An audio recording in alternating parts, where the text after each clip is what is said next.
National anthem is in the books. Miss Chloe Prejean from Teurlings Catholic High as we bring you kickoff of the 2025 football season presented by your Acadiana area State Farm agent. Alongside Scott Brazda, I'm Kevon Bordelon.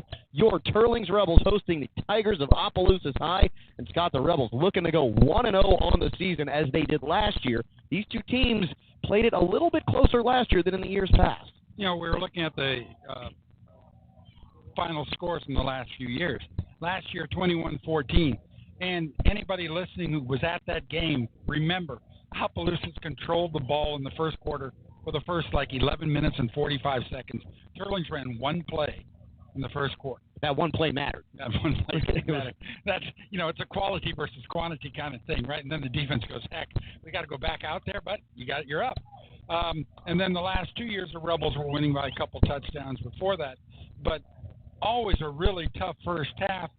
What the Rebels will try to do again is to control the momentum, give Opelousas different things to think about, exhaust them mentally and physically. Logan Boudreau is going to place the ball at his own 40 as he will handle the kicking duties. Colin Meir, the senior, will handle the duties of being a deep snapper, but obviously on the opening kickoff, he will not necessarily be out there. Rebels are going to move right to left. That means the Opelousas Tigers moving left to right. That is north to south here in Rebel Stadium, where the Rebel faithful have shown up and shown out. It is a sea of red here at Teurlings Catholic High School.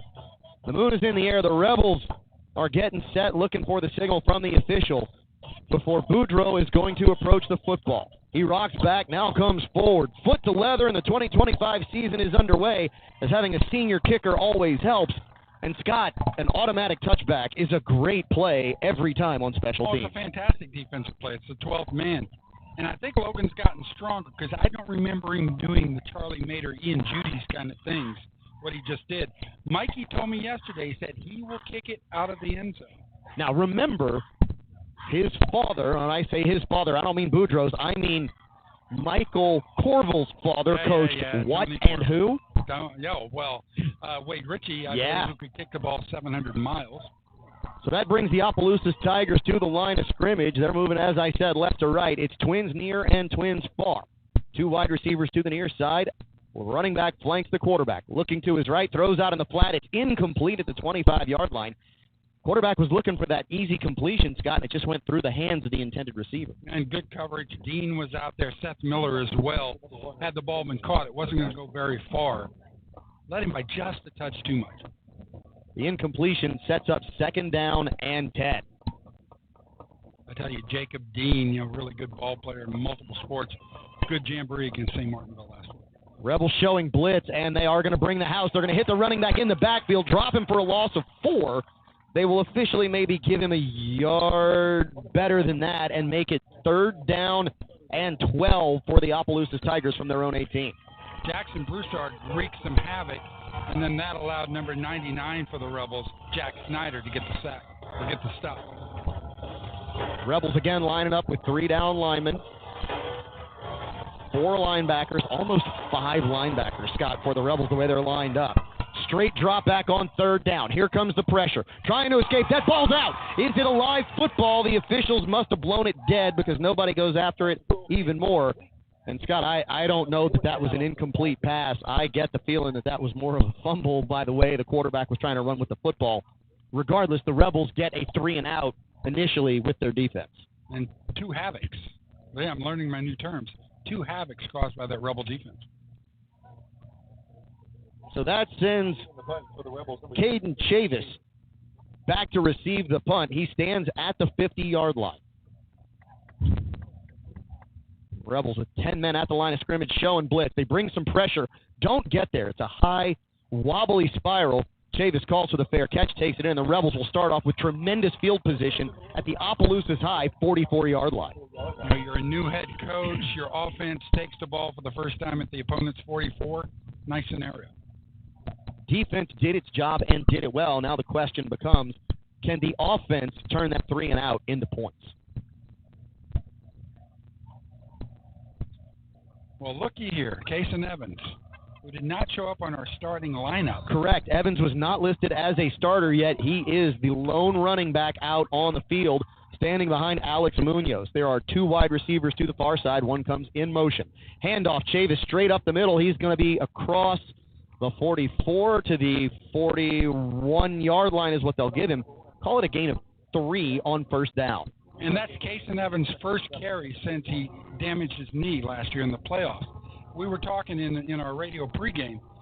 It's until you take that first hit on that damaged knee. I've never blown out a knee. I've had bruised knees, but I think Casey's going to be fine.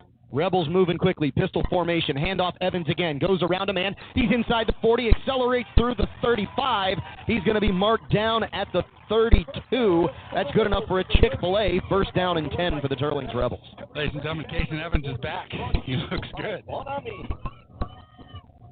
New man comes in with the play. Alex Munoz, 2 plays under his belt as the senior starter, has yet to roll out or attempt to pass, and the Rebels already have a first down. Ian Schwander in the backfield, really nice jamboree, and essentially, Kavan, he was the running back all during the summer, with Evans out, and likes to hit people, big body. Pump fake, throw down the far sideline. It's complete inside the 10, inside the end zone. It's a Cafe Sydney May 6 for the Teurlings Rebels as Munoz gets the pump and go, and the Rebels put points on the board just 3 plays in. 3 plays, 44 yards, and it's 6-0 Teurlings Rebels. Quarterback to quarterback, Munoz to Price, your big tight end. I think that makes AJ feel a lot better about the way things are working out. Absolutely. The 2 seniors getting together as the Teurlings Rebels break the end zone first here on their opening drive of the 2025 season. Snap is back. Hold is down. Kick is up. Plenty of leg, and it is good. Boudreaux tacks on the PAT. Rebels have put 7 on the board. 10:01 remaining on the Ochsner Lafayette General Orthopedic game clock. As we take 7-0 for your Teurlings Rebels, we'll be back right here on News Talk 96.5 KPEL. Central Louisiana. This is your home for live sports action. From the field to the court, 446 Sports delivers the games you love with expert commentary and passionate coverage.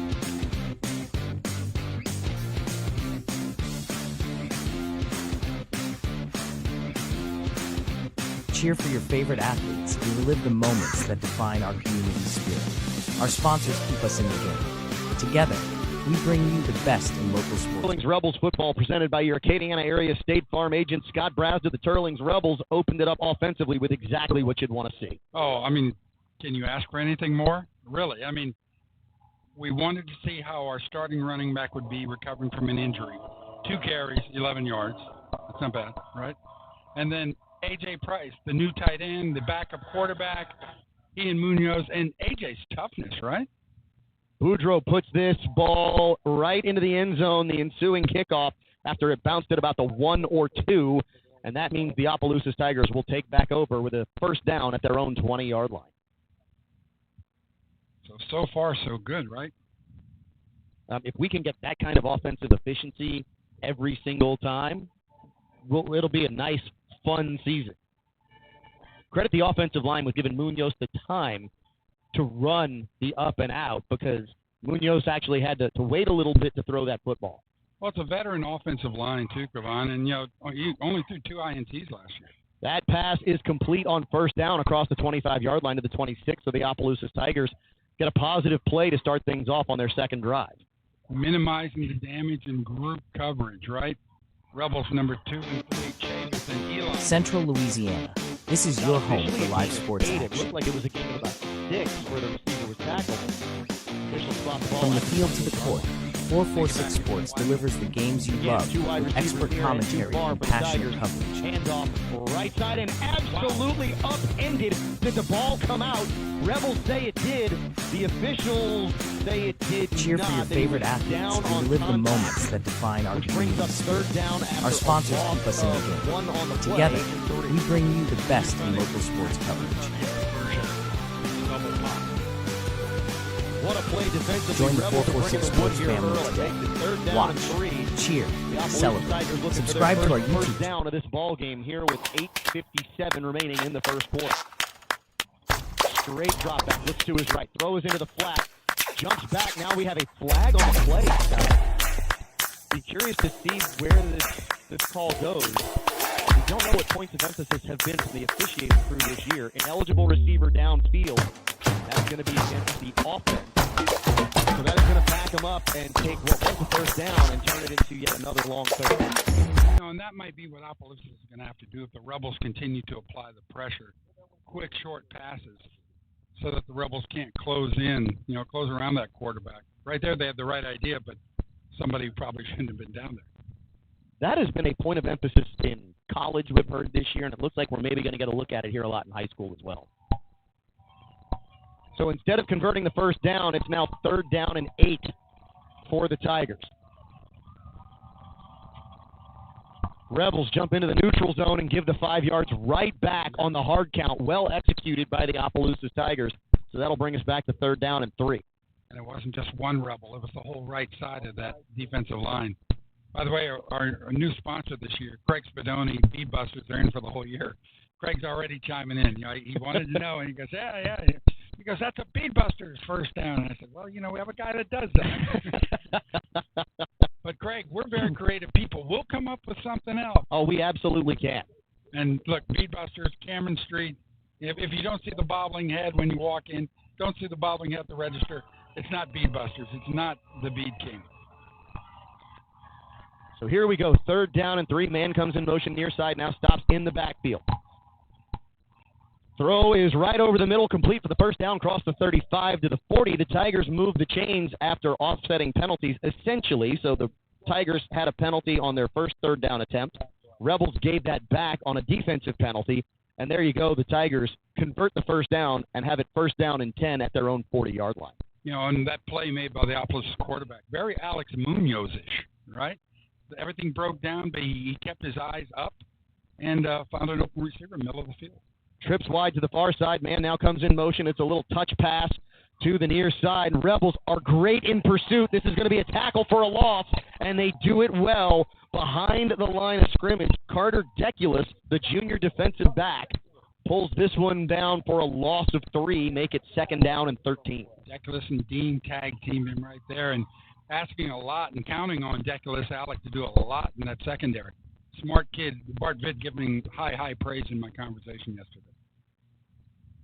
Ball on the near side hash. Rebels lead at 7-0, 7:19 remaining in the first quarter.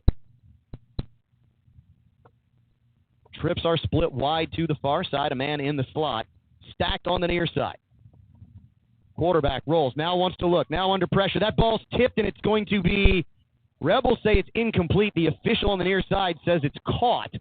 That's going to still make it 3rd down and about 7 for the Opelousas Tigers. Gain of 5 on the play. Make it 6. Now that defense coordinator Bart Vitz made me aware of that havoc rate, Rebels creating havoc right there. Everything broke down. Quarterback had to move. Nice catch by the receiver, but disrupted the initial play. I think that's what havoc rate's all about. Oh, that disruption, Scott, it's an advantage just because the play did not happen the way it was supposed to, and that a lot of times defensively can almost be counted as a win. Again, 3 wide to the far side. Empty backfield. Calling for the football. Straight drop back. Stepping up, and that's going to be caught for a first down at the Rebel 49-yard line. Scott, the Rebels just let a man drift kind of into no man's land in the zone coverage, and that's what gave up the wide receiver open for the first down. Jackson Broussard was cheating more toward the middle of the field, and the receiver was at the visitor side hash marks. Nice little catch, too, because he was on the ground. So Opelousas Tigers have a little something going here on their second possession of the first quarter as we approach 6 minutes left, and that's going to call for a timeout on the field. That is a hydration timeout as per the LHSAA with the temperatures where they are. Keeping players safe will keep everybody happy and healthy here in Rebel Stadium. 7-0, the Rebels lead it. We'll be back with more Teurlings Rebels football on News Talk 96.5, KPEL, and streaming 446. For over 40 years, Tim's Southern Air of Acadiana has kept homes cool, safe, and running strong, day or night. From expert air conditioning services to dependable whole home generators, our certified team is always ready when you need us most. We're not just technicians, we're neighbors who care. Southern Air of Acadiana. Let us bear it. Call 337-339-9661 or visit timsac.com. You can start a rewarding career as an emergency medical technician sooner than you think. The National EMS Academy, a division of Acadian Ambulance, can train you in just 12 weeks at their campuses in Alexandria. Presented by your Acadiana area State Farm agent alongside Scott Brazda. I'm Kevon Bordelon. Great to see some of our prodigal coaches return, right? The legendary defense coordinator Mike Doherty, Brian Longonnet is there. Welcome back, guys. We have missed you, although Mike and I talk a lot via text. Straight drop back on first down. Now, dancing in the backfield, quarterback going to take off with it. He's out of bounds at about the 45-yard line. They'll give him the 44 of the Rebels. Gain of 5 sets up second down and 5 to go. Nice call by the Tiger quarterback. Everything breaking down. He's got the speed, and he turned it into, 6-yard gain? 5. So the Rebels defensively, Scott, were able to get the initial 3 and out against the Tigers. Now the Tigers trying to mount a little bit of an offensive drive here as the Rebels went 3 plays, 44 yards or 46 yards for the touchdown. In the heat, keeping a defense out there that long, we'll have to watch it. Little swing pass on first down for the Tigers. Running back is going to be hit in the backfield and plow through 2, 3, 5 tacklers, make his way to the 35-yard line. That's a gain of 9, sets up first down and 10 from the 35-yard line of the Teurlings Rebels. Yeah, he's a tough kid. He took about 3 hits, and he just kept going, all positive. Opelousas coach is having a conversation with their quarterback on the far sideline as they send in a new play.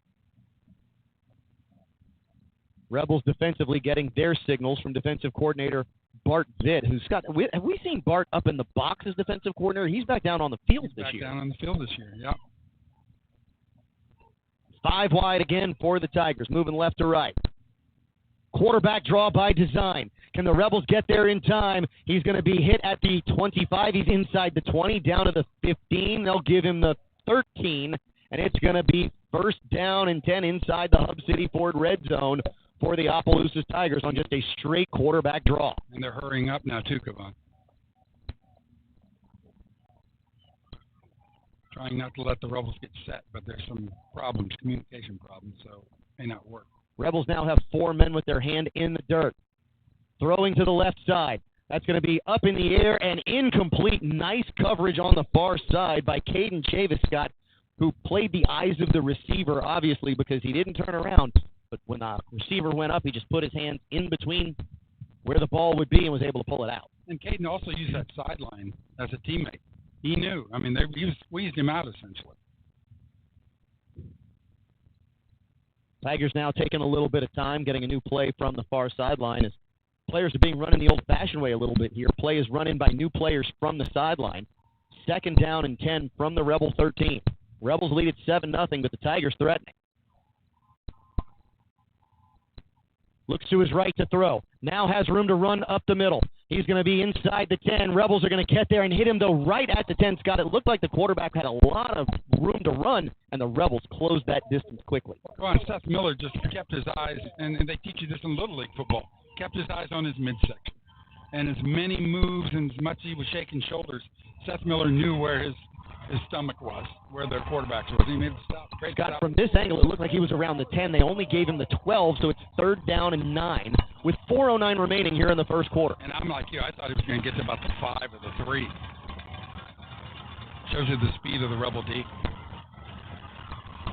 Now we have a timeout called by the Opelousas coaches. So timeout before the play. We're going to take a timeout here in the booth. Rebels lead at 7-0, 3:57 remaining on the Oshner Lafayette General Orthopedic game clock. This is Teurlings Rebels football on News Talk 96.5 KPEL and streaming on 446.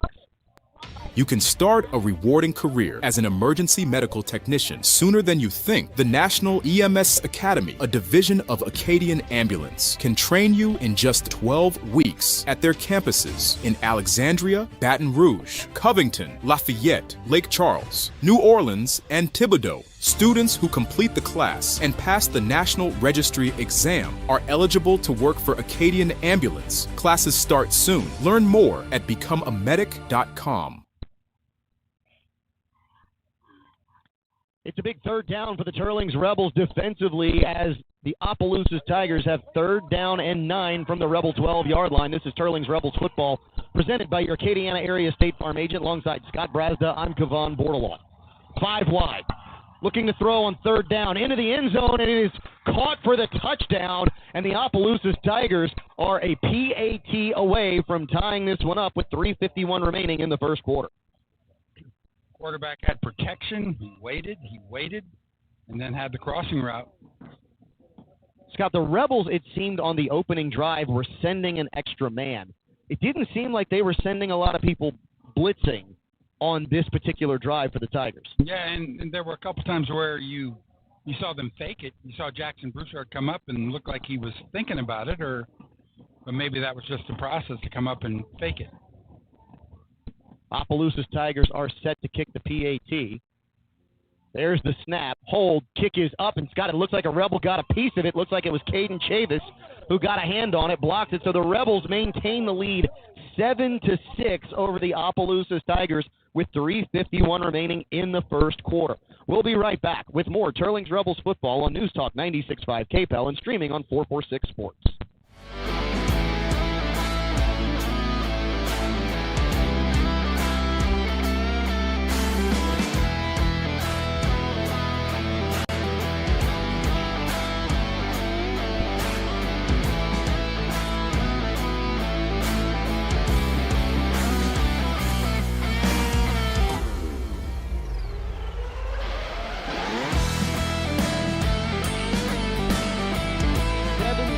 Ball game with 3:51 remaining in the first quarter. I checked that. 7-6 ball game. Rebels lead it over the Opelousas Tigers after the PAT was no good. Alongside Scott Brazda, I'm Kevon Bordelon. Ike Brunet on the sidelines. He is going to shoot our highlights for the Teurlings Catholic Football Radio Facebook page tonight. And, of course, in the studio, Tyler Darbone keeping us on the air. We appreciate everything Tyler does on the radio side. I taught Tyler a couple times at UL. Fine young man. He has grown to be. I'm like a proud father. Nice job, Tyler. Great drive by Opelousas. I mean, come on, 6 minutes, 10 seconds. I mean, for the plus, for the Rebels, your offense is fresh. Maha and Viator are back deep to receive for the Teurlings Rebels, standing at about their own 12-yard line. This kick is going to be towards Maha. He will not get it as he runs into his own man at the 21 because that kick was short. A move to the outside to the 35, and the Teurlings Rebels will start with nice field position as Ian Schwander, the senior running back, ended up taking that one in and bringing it out for the Rebels. Well, they will start a Chick-fil-A first down at their own 39-yard line. Running backs coach Kent Mason told me, they didn't know a lot about Schwander, particularly last year. You had Dougie Viltz and you had Kaysen. And then, you had Spring for a little while before he got hurt.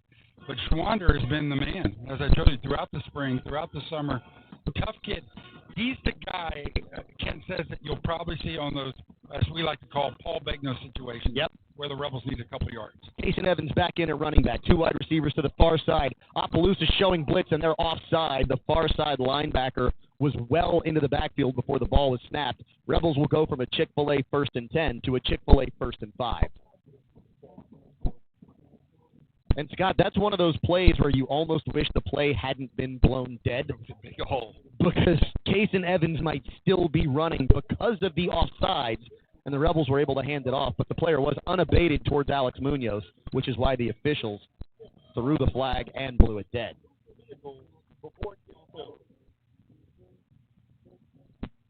Munoz calling for the football on first down. Handoff, Kaysen Evans again. He's got a hole. He's inside or across the 45. They're going to say the ball came out after he was down by contact. So the Rebels will face a 2nd down and short. Call it a gain of 3, which means it's 2nd and 2. Officially, I have Kaysen like 3 for 14.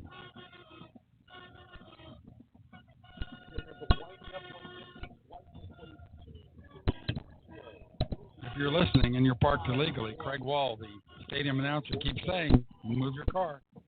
2nd down and short for the Rebels from their own 47, 46-yard line. Handoff, Evans. Nope, it's a fake and the throw over the middle. Again, it is Munoz to Price, and Price is down inside the 10-yard line. They will mark him out of bounds at the 10. A massive completion for the Teurlings Rebels, setting up first down and goal from the 10-yard line. 45, 46 yards. And the Rebels now go hurry up. They're going to catch Opelousas with 12 men on the field, no flag. Handoff Evans inside the 5 and another. Cafe Sidney May 6. The Rebels get a 10-yard rushing touchdown from the senior Kason Evans. Okay, small sample size, but our offense is clicking. And it's got like 4 for 24 with a touchdown. Price has our two quarterbacks love each other because they've got this great connection. And you don't even have Nick Celestine out there yet on offense.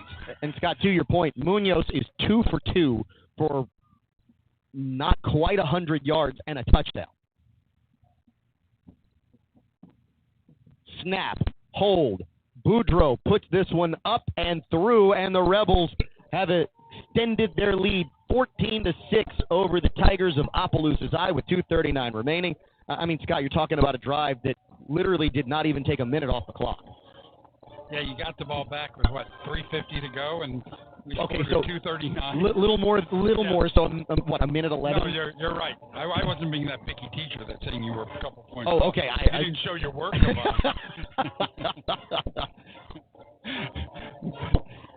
It's a backstory there that I can't tell on the radio, but I've been told about that from a student at UL.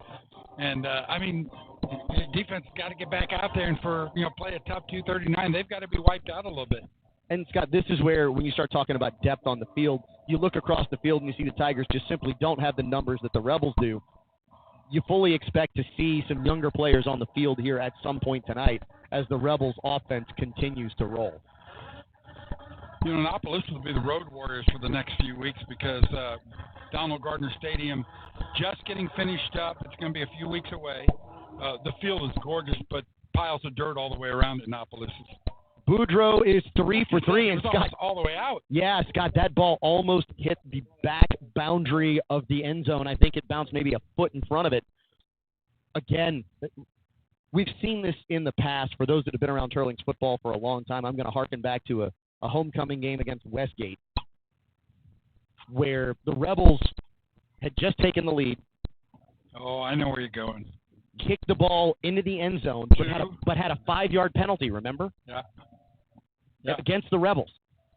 So they backed them up 5 yards. And instead of squib kicking to a highly dangerous player, what happened? We got the deep kick. It was returned for a touchdown. That one was not Keishon Boutte. First down for Opelousas and a sack in the backfield, Scott. You may not call it a sack, officially a designed run for the quarterback maybe, but the Rebels defense, a loss of 2 on the play. Long story short, the second kick didn't make it into the end zone. And it happened multiple years in a row against multiple teams. And the reality is, when you can kick it into the end zone every single time, you take away one of the best players on the other team. Oh yeah, most definitely. Here we go, second down for the Opelousas Tigers. Again, it's 5 wide, empty backfield. Trips to the near side. Rebels again showing an extra rusher. Quarterback steps up. He's got some room to run. Cross the 20 to the 25. Makes a cut to the far sideline. Goes out of bounds just shy of the 30. It'll still be third down, but it will be third down in a highly manageable 1 to 2 yards. Rebels on the outside, the defensive ends, have to do a better job of closing things up. Right now, they're attacking the quarterback. What's the terms I've used? They're chasing the chicken instead of maintaining their spots. And I know it's tempting. You want that stat sheet. You want that sack. But you just got to get up and close it off.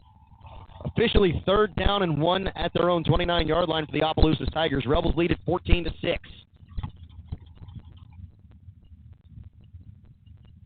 Tigers try for the hard count. Don't get it. Now change the play. Snap the football. Quarterback keeper, and he's not good. Ball's out. That ball's out. The Rebels have it. Ball pops into the air. Teurlings Rebels get the turnover. And it's going to be a Chick-fil-A first down and 10 from inside the Opelousas 25-yard line. And the ball bounced up really high. Andrew Fruge, number 7, right there. Opportunistic, and Rebels, they have time to do something. Come on, what is it, 140 or so?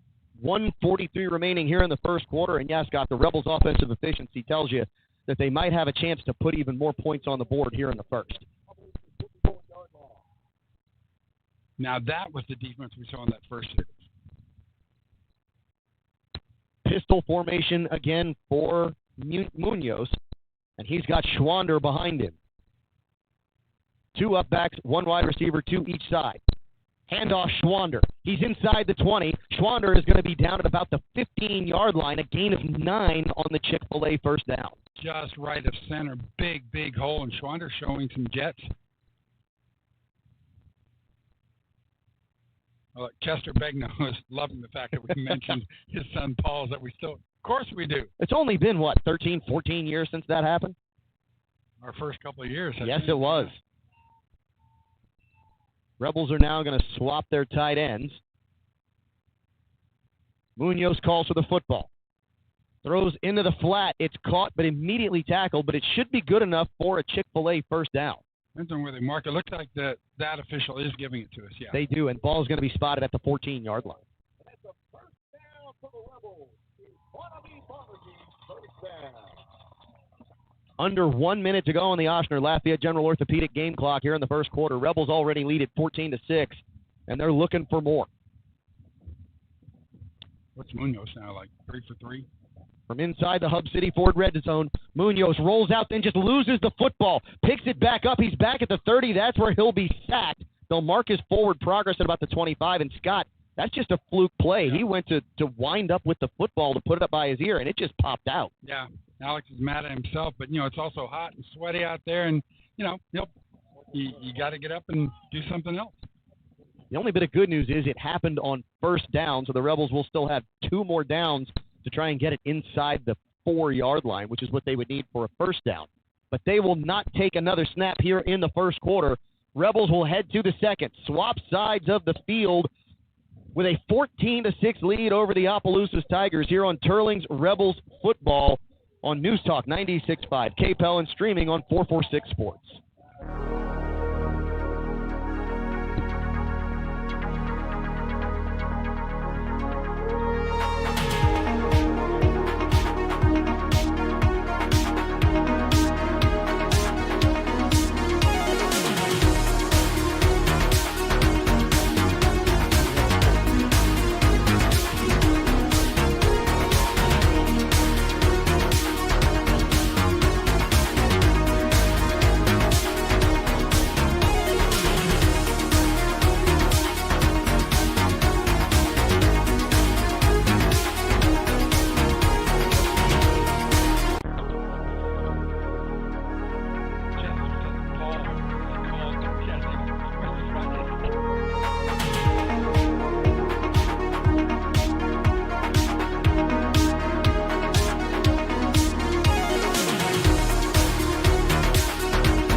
Teurlings Rebels lead it here on News Talk 96.5 KPEL alongside Scott Browse. I'm Kevon Bordelon. This is Teurlings Rebels football presented by your Acadiana area State Farm agent. Second down and about half a mile for the Rebels. Munoz throws into the flat. He's got Schwander, who's got a little bit of room. Schwander's inside the 20, steps out of bounds at about the 15-yard line as the Rebels pick up 11, but it still makes it third down and 11 for them. They need to get inside the 4 to keep this drive alive with 11:50 to go here to open up the second quarter. Now, if you're thinking about field goals, Boudreaux, I'm told, his range that they consistently love is right around 40 yards out. He's got some leg to do more. We've already seen on the kickoffs, but 40 they feel very confident. From here, it would be 32. Pistol formation. Schwander again the running back for Munoz. Twins to the near side. Lone wide receiver is to the far. It's Viator. Play action. Throw over the middle. Caught. Touchdown. Check that. Viator from the near side. A Cafe Sidney May 6. And the Teurlings Rebels find pay dirt again to make it 20-6 pending a PAT. So Alec Munoz, who had 14 touchdown passes last year, already has 3.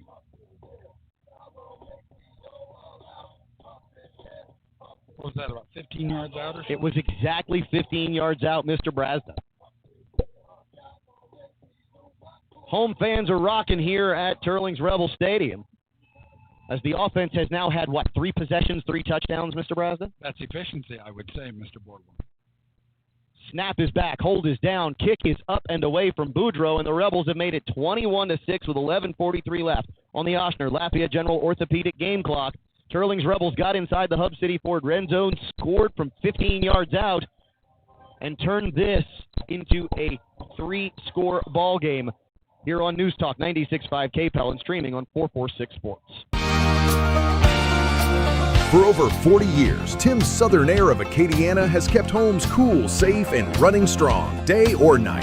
From expert air conditioning services to dependable whole home generators, our certified team is always ready when you need us most. We're not just technicians, we're neighbors who care. Southern Air of Acadiana. Let us bear it. Call 337-339-9661 or visit timsac.com.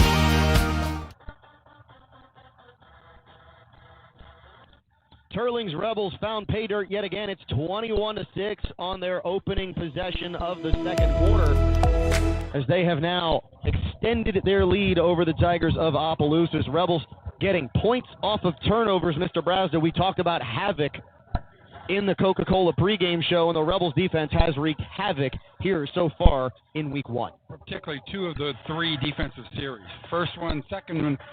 The second one was a little lax, and as you said, not a lot of pressure. They returned with the pressure on the third one. Boudreaux set to kick off from his own 40-yard line.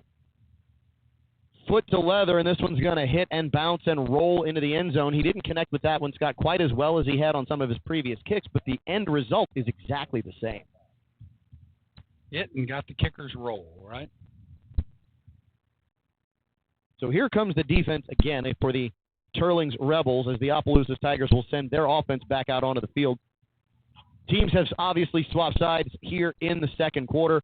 Tigers moving right to left across your radio, Android, iPhone application. If you're watching on 446 Sports, that is right to left. That is south to north here in Rebel Stadium. 3 straight possessions. Opelousas starts at its own 20. That's defense right there. Empty backfield for the Tigers on first down. Man now comes in motion. Fake the touch pass, then bring a man into the backfield. Tries to make a man miss. He does. He breaks the first tackle, but not the second, third, and fourth. Call it a 2-yard gain to the 22-yard line. Sets up 2nd and 8. Jacob Dean read it beautifully. Slowed him down, grabbed him by the ankle. Jackson Broussard able to close the deal. Tigers now going to slow down play as they had tried to go a little bit hurry up on that last drive, Scott. Now it seems like they're trying to be a little more patient on this drive. You know, they had something working, and you wonder if they'll go back to it. Short passes, letting the quarterback make decisions when the lanes open up really wide. Rebels go back to their 3-man front.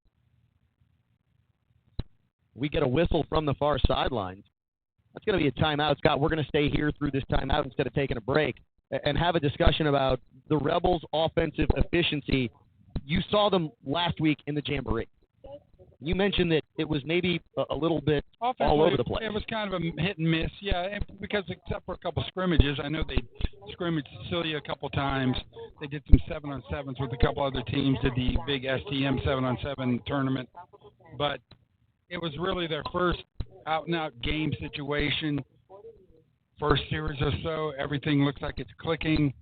A couple next series, penalties, guys not in the right place. You know, it's early season stuff. Defense, though, they look mid-season form.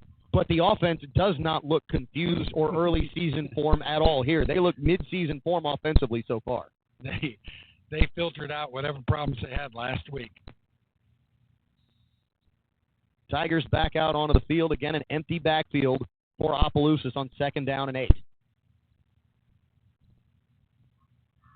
2 wide receivers to the near side. Ball on the near hash. Looking to his left. Now rolls to his left. Quarterback going to keep this one across the 25, out of bounds at about the 26 or 27-yard line. We'll see where the officials spot it. Sets up 3rd down and short. Rebels just had that wall. I mean, there was no contact, but they had that wall where the quarterback knew he couldn't go anywhere but out of bounds. Apparently Stone Cold has entered the building here at Teurlings Rebel Stadium. That's what they're hoping for out of the defense as we get Stone Cold's walk-up music over the PA system. Look at you with those cultural references. Oh, come on, Scott. Don't tell me you don't remember peak professional wrestling in the 90s at all. My professional wrestling stuff was like mid-late 80s. Hulk Hogan, Macho Man, Ric Flair. They were fighting over the lovely Elizabeth. I remember some of that stuff. Opelousas will have to take their third time out. Right here, we're going to stay here with the broadcast as the coaches seem to have some confusion from the far sidelines. When the Tigers lined up, Scott, they actually lined up 4 wide man in the backfield, and it appears that is not what the coaches wanted.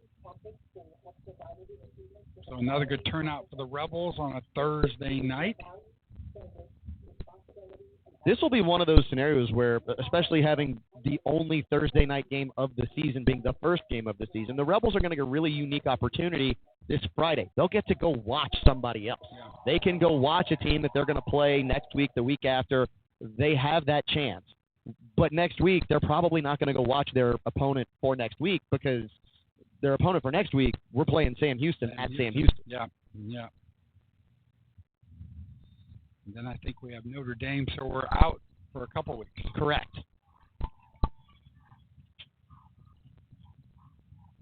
Three wide to the far side, shotgun formation.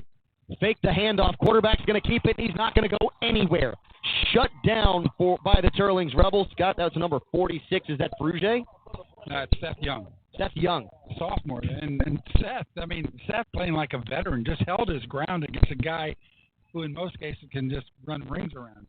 Tyler Darbone, our guy back in the studio, our man back in the studio, saying Austin 316. Yeah, we don't go quite that far here at Teurlings Catholic High, Tyler, but great reference. You know, Tyler's a proud Church Point Bear alum. And we'll probably get texts throughout the season, and we'll give you as many Church Point scores as we can give you.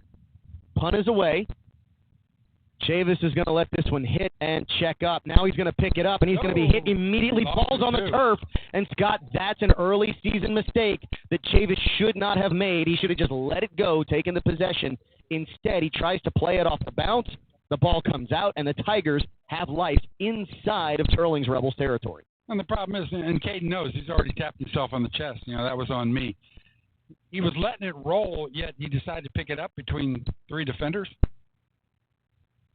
You'll learn. So the Tigers turn what should have been a punting situation, or was a punting situation, into now a first down and 10 at the Rebel 40-yard line. Rebels lead at 21-6 with 9:55 left on the Oshner Lafayette General Orthopedic game clock here in the first half. You know, and the importance of turnovers. I mean, that allows a team to hang around. You've got a 2-score lead on them. Throw over the middle is caught at the 35, then retreats a bit, cannot get away from the tackle as he comes back to the 34. That is where the official is going to mark him down. That's going to be a gain of 4 on first down. And come on, that was a good diving grab and trip up by Mr. Caden Chavis. That's how you make up for things. Look, I can't do anything about that fumble, but I'm in the defensive backfield. Let me do something about stopping this guy. Probably gave him a little extra oomph too, you know.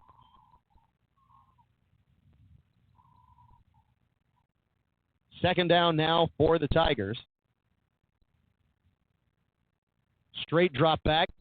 Now going to try and run with it. And, Scott, a player has a hold of the back of the jersey. There's the flag because you saw the hold on the Teurlings Rebels defender as he was trying to break away and make the tackle. This play's coming back. It is holding against the offense. Well, it's kind of interesting to watch the hold on the pull on the. It was a hold of a jersey on a hold of a jersey. It was like you were walking the dog. You didn't have enough strength to pull the Labrador Retriever back, so the quarterback just kept on going. I like OHS's quarterback. He's going to be fun. That'll bring the ball all the way back to the 46-yard line of the Teurlings Rebels. That's going to make it second down and 16. You know, and that's not what Opelousas wanted. I mean, you get a gift from the fumble, and now you're kind of going backwards. Well, you are. Back to a 5-wide formation. Rebels send the extra man. That ball is thrown over the middle. Through the hands of his intended receiver, it bounces harmlessly on the turf. But it's got a couple of Rebels had their hands on that one after it was incomplete. Quarterback had some zip on it, too. So time for another big third down here in Rebel Stadium. Rebels defense needs to keep the damage limited to less than 16 yards on this third down attempt by the Opelousas Tigers. Now, this would be a major victory for the Rebels, especially after that fumble. Again, a straight drop back on third down. Rebels showing pressure and cannot get to the quarterback. He makes a man miss. He's at the 40, the 35. He's at the 30 and gets absolutely waylaid. That pushes him across the 30-yard line to the 28 for a first down pickup. Fast quarterback out there in open field. He got just enough. Scott, you had Rebels who looked like they were going to get to him in the backfield. I don't know if they ran into each other. And looked like guys being, I'm not saying anything either, but some... Only the defense is supposed to be allowed to tackle. We'll leave it at that. A group of Rebels magically fell on the field. Don't know if that was the case. First down and 10 now from the 28-yard line. Throw is towards the far sideline. Man, open, but that pass is incomplete. Sets up second down and 10 for the Tigers. That's a good thing, too, because the Rebels were outrun there. A better pass, and Opelousas High has another touchdown.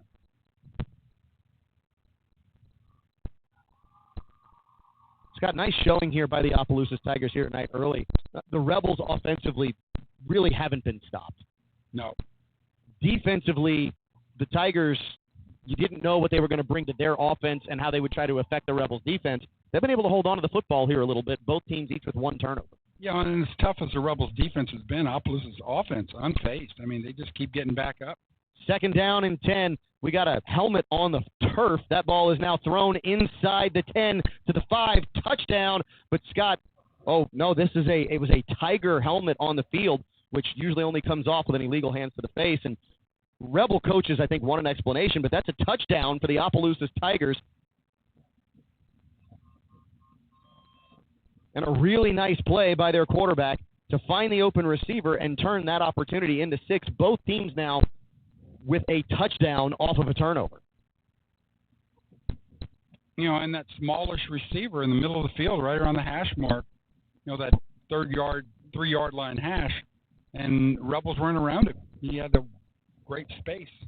You get caught up in watching the quarterback.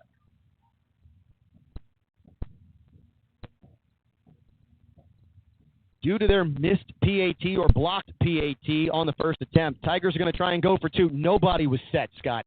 Nobody was set, and guess what? Nobody is getting 2 points on that one as the Rebels swarm over the Opelousas quarterback. His helmet came off in the process, and it stays with a Rebel lead of 21-12 with 7:45 remaining on the Oshner LGMC Orthopedic Game Clock. Rebels lead at 21-12 on News Talk 96.5 KPEL and streaming on 446 Sports.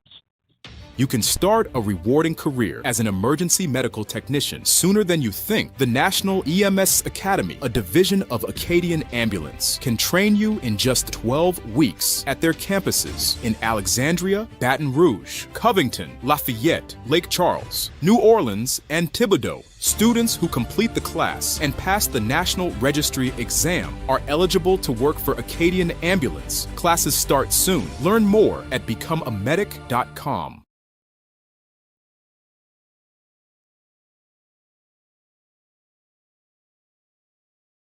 Football presented by your Acadiana area State Farm agent alongside Scott Brazda. I'm Kevon Bordelon. Tyler Darbone back in the studio. Ike Brunay on the sidelines getting highlights for our Facebook page. Scott, I always love these breaks in between touchdowns, especially when the young ladies from the Rebel Review, from the Rebel Cheer Squad, actually go out there and entertain. The fun part is you get to see the football moms, right? Or a who want grandmother. Who want to participate, and you can always tell which ones were dance team and which ones weren't. Just saying. That ball is taken in by Viator at the 20. To the 25 to 30. Jukes to the far side. Breaks a tackle at the 30. Still on his feet at the 35. Out of bounds at about the 40-yard line. And the Teurlings Rebels will start with great field position for a Chick-fil-A first down and 10. Nice job by Andrew Viator. I'm able to stop and go a little bit, change some speeds, and really just kind of see what wall was going to develop there. Much like Schwander being the main running back during the spring and summer, Viator was the main receiver. As I told you, really nice jamboree game. So that'll send Alex Munoz back out onto the field. Munoz with a new running back. EDB? Correct. It is Well, it's Eli.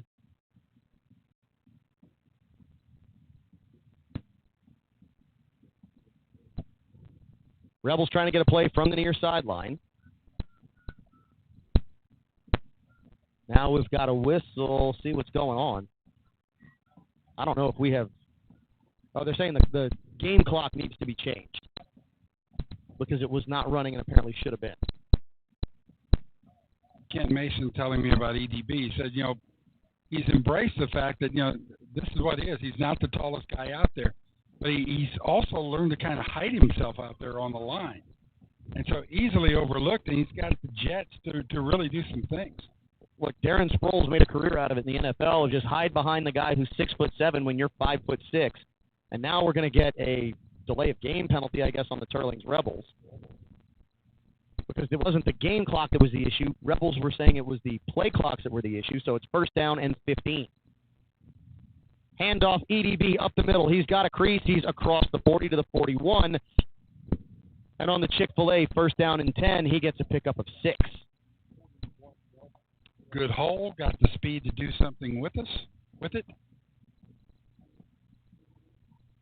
Nick Celestine in the ball game. The Rebels star receiver coming back from his injury. He will go wide left. Viator will be in the slot on the near side for the Teurlings Rebels, where there will be Trips. He will be the outside slot receiver. Price will be the inside slot receiver. EDB still behind Munoz.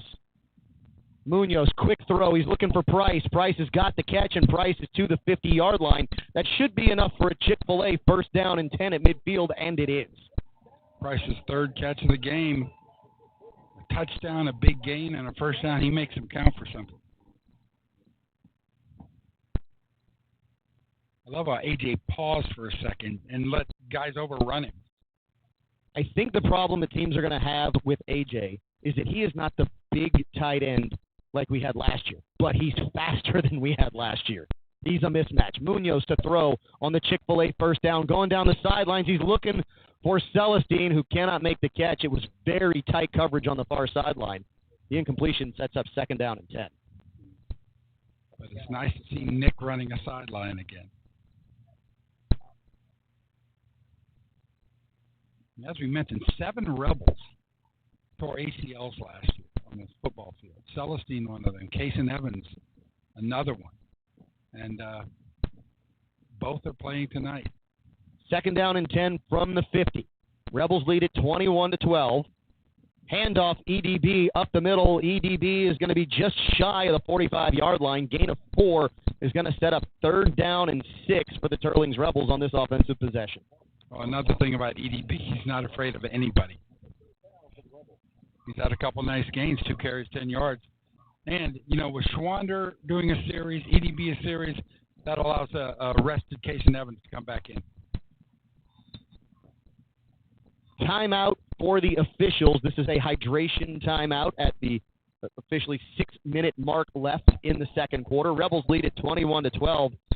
So, Scott, considering where the Rebels are here on the field at the 46-yard line of the Opelousas Tigers, you've got a 21-12 lead. Is this a scenario where you give your punting team an opportunity to go out onto the field if you get 3 or 4 yards? Or do you leave your offense out there and see if you can let them go 4 for 4 on offensive possessions? That's a darn good question. Dane would have gone for it. I see Dane doing that. I don't know Mikey's thought process just yet. I don't think Mikey's afraid to challenge anybody. This is one of those scenarios. Yeah. And you're starting to get into that, as you're alluding to, that no man's land kind of deal. You're at their 46. I think it depends on the yardage you pick up on third down as opposed to if you don't pick anything up, 3rd and 6, go ahead and let them punt. You got a chance to pin them deep, let your defense do a little more work. But if you pick up 3 or 4, Opelousas hasn't really stopped you. Kason Evans is in the pistol behind Munoz. Man comes in motion to the near side. Munoz under heavy pressure, rolls now to his left, spins out of it, now steps up. Munoz still evading tacklers back at the 46, and he is taken down. And, Scott, there's a flag on the far side of the field that's in maybe the area of holding. I don't know. but Munoz's helmet came off as he was tackled basically at the line of scrimmage. The initial signal is a hold. I don't know if it's offensive or defensive, though. So Munoz has to come out. And check that. It is a loss of 1 on the play. And, with all that kind of movement, protection breaking down, that's when you often see holds and blocks in the back. And wait for the word from the official. It is holding against the offense, face mask against the defense.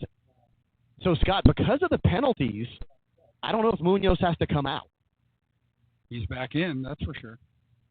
So, essentially, the Rebels get a do-over on 3rd down and 6. The offsetting penalties help the Rebels out here. He gets a mulligan. That's good. Why is the official spotting the ball a yard behind where it should be? So the ball, now he's going to move it up. Perfect. There we go. Love it. He's listening. Price is going to be the tight end on the near side. Trips are wide to the far on 3rd down and 6. Evans again in the pistol behind Munoz. Handoff Evans. Right side, he's got room. Evans inside the 40 to the 35-yard line. That's good for a Chick-fil-A 1st down and a gain of 11. Casey Evans is playing like a guy that has never missed a step. Rebels keep the drive alive by converting the 3rd down. Same players in as Evans gets the handoff up the middle, and Evans will get down to just about the 30. We're going to get a flag. Not everybody's was set as the Rebels tried to go too fast. I think it's going to be a procedure penalty on Teurlings. Get a call from the far sideline. Yeah, I think I'd be surprised if there's anything else. Officials are having a discussion at about the 37-yard line.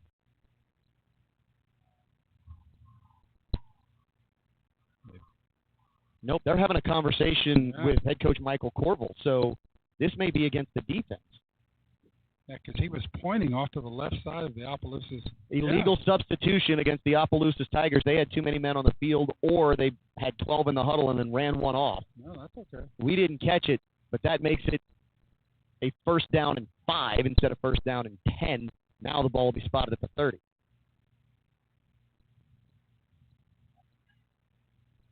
Opelousas coaches are not happy with the call, but it's not the first time that it's happened for Opelousas, and they actually did not get called for it, I think, at least twice already in this ball game that we've seen players coming off the field when the ball is snapped, and it should have been a 12-men on the field call, and it just didn't get called.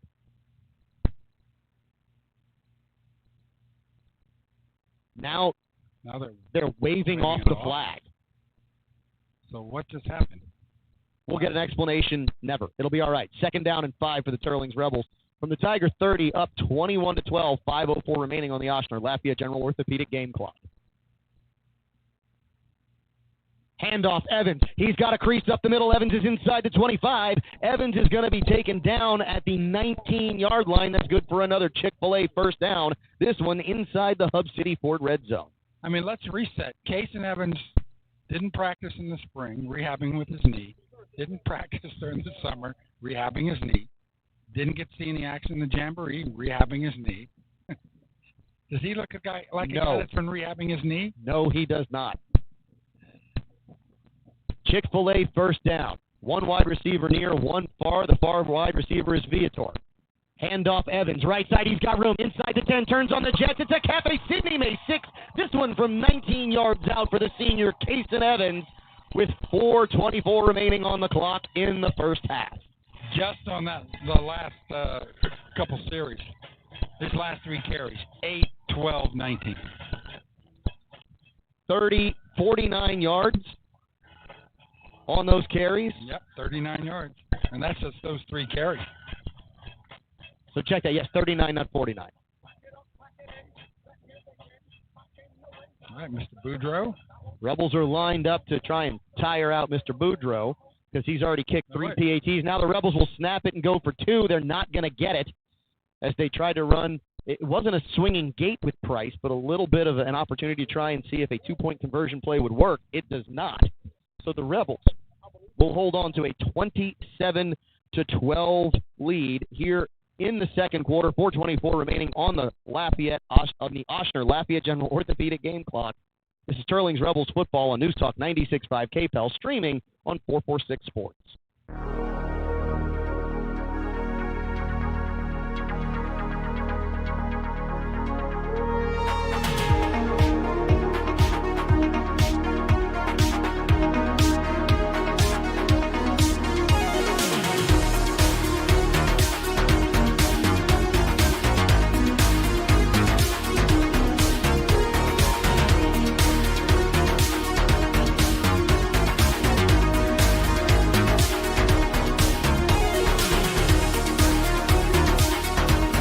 Teurlings Rebels with a 27-12 lead over the Tigers of Opelousas High. Alongside Scott Brasda, I'm Kevon Bordelon. This is Teurlings Rebels football presented by your Acadiana area State Farm agent. Boudreaux puts his foot into this one, and this one will be taken in at the 10, to the 15, to the 20. Now cutting back to the far side, to the 25, to the 30. Still on his feet, jumps back inbounds, but unfortunately he jumped out of bounds first, and that means the Opelousas Tigers will start somewhere around their own 35-yard line. Yes, once you step out of bounds. You're not allowed to You're jump not back allowed in, to go back especially when you have the football. Right. 4:12 remaining in the first half, Mr. Brasda, and while the Rebels have not been perfect here in this game, they've been really, really good through, almost 24 minutes of football? Well, the offense has been consistently good. Or 20 minutes of football. Even when you're having third and longs, you're scoring touchdowns, and we're seeing so many good things from that offensive side, all consistent. Man in motion to the far side as Opelousas trying to move right to left. That ball is going to be thrown. It's tipped and incomplete as it falls through the hands of the intended receiver after a Rebel defensive end got his hands up. Look, Jack Snyder, number 99, wreaking havoc. The havoc rate will go up right there. Ball had to come in a little high because he's a tall guy.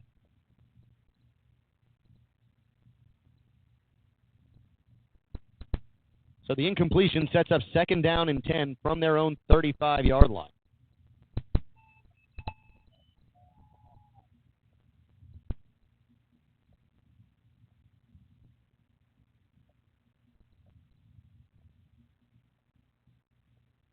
Three wide receivers to the far side, looking to his right, throws over the middle, and it's caught just shy of the 40. Still on his feet after breaking a tackle, then goes out of bounds. Let's see if they got enough to convert the first down. There is a flag on the play, and it is against the Opelousas Tigers. Looks like it's a holding call, Mr. Brasman. I have no problem with him going in that direction. Got to thank a sponsor, Mike Candela. He's a State Farm agent, not part of our usual pool, but Mike's based in Opelousas, right around Judson Walsh and that part. And Mike participating 50 years as a State Farm agent. Must have started when he was 3. And, proudly supports all the youth. He loves local service. He's going to be there for you. Great rates. We appreciate Mike Candela, State Farm. Holding call makes it second down and 20. Ball now spotted all the way back at the 25-yard line of the Tigers. Breaking the pocket is the quarterback. He's got a little room. He's finally brought down across the 30-yard line. He'll get all the way out to the 32-yard line, which is where they'll mark him down. Set up second down and about 14. A lot to be said about pursuit. Andrew Frugier, the quarterback got past him, but he kept chasing him and got him. That's going to make it third down and long. The Rebels have done a decent job of getting off the field tonight in third down situations where they have positive down and distance. And now we've got a zebra huddle while the clock continues to run 3:18, and the Rebels leading 27-12.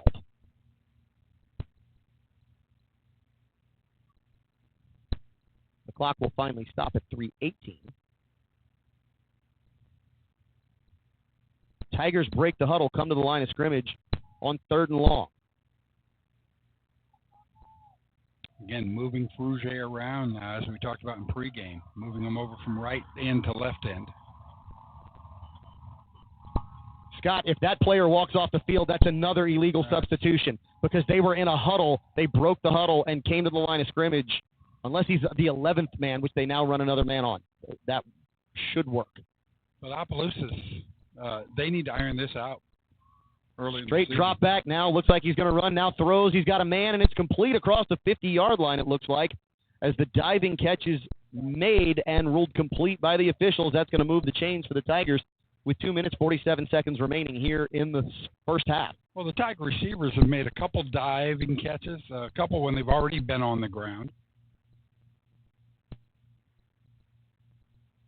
Ball is spotted at the Rebel 49-yard line as the Tigers get a fresh set of downs and keep this drive alive.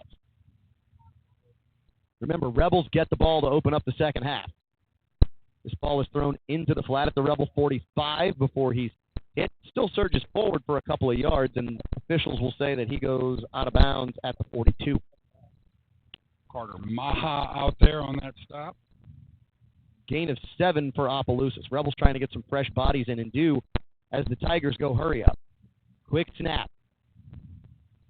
There's a hold not called. Stepping up, now coming parallel to the line of scrimmage. Nice move by the quarterback for Opelousas, who's going to pick up positive yards, go across the 40, and should have enough for a first down for the Tigers. They'll mark him out at the Rebel 35-yard line. Rebels coming in a little too fast. Seth Miller not quite under control. Went just right by him.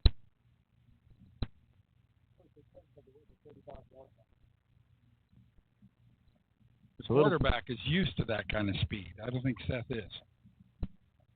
And Scott, to your point, you talked about discipline in their positions and where they were holding their lanes.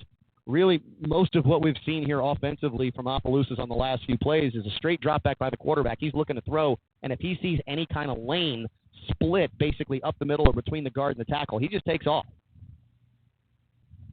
Again, straight drop back, split between the right and left side, and that ball goes through the hands of a defender as the Rebels had an opportunity to come away with another turnover here in the first half, but just could not hold on to it. We have a Tiger down. So as always, as we are Teurlings Catholic High School, we are going to ask everyone listening and watching on streaming if you would go ahead and say a prayer for any injured player on the field. Remember, these young men's lives all go on when these games are over, and while they're very serious to a lot of us, at the end of the day, this is just a game, and we wish them all the best. So we're hoping that this young man down on the field for the Tigers is nothing serious, and Scott, it does appear as if they are stretching him out for cramps. Ricky Landry, Rebel trainer, out there as he always is. Ricky doesn't see jerseys. When a player goes down, Ricky sees a kid who needs help. It looks like we are going to get a player on his feet. We are. And he is going to walk off under his own power, which is good to see. And if you've never had a cramp, God bless you, because it doesn't seem like much. It's just a cramp, you want to say. It can be the most painful you-know-what in the whole world. You know what I meant by you-know-what? I know exactly what you mean. So the incompletion sets up 2nd down and 10 as the Tigers now make their way back to the near side hash. Opelousas moving right to left. That is south to north here in Rebel Stadium. Tigers wearing their all-whites trimmed in orange and black helmets. Rebels wearing their red jerseys trimmed in blue and white, gray pants trimmed in red and blue, navy helmets trimmed in red and white.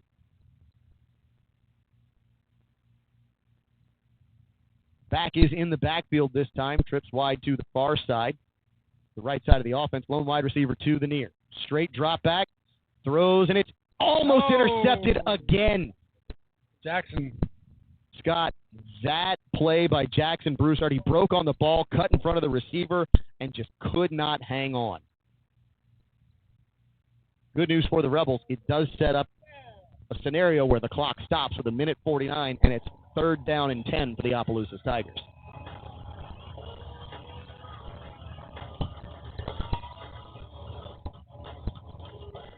Same formation for Opelousas. Same distance, different down.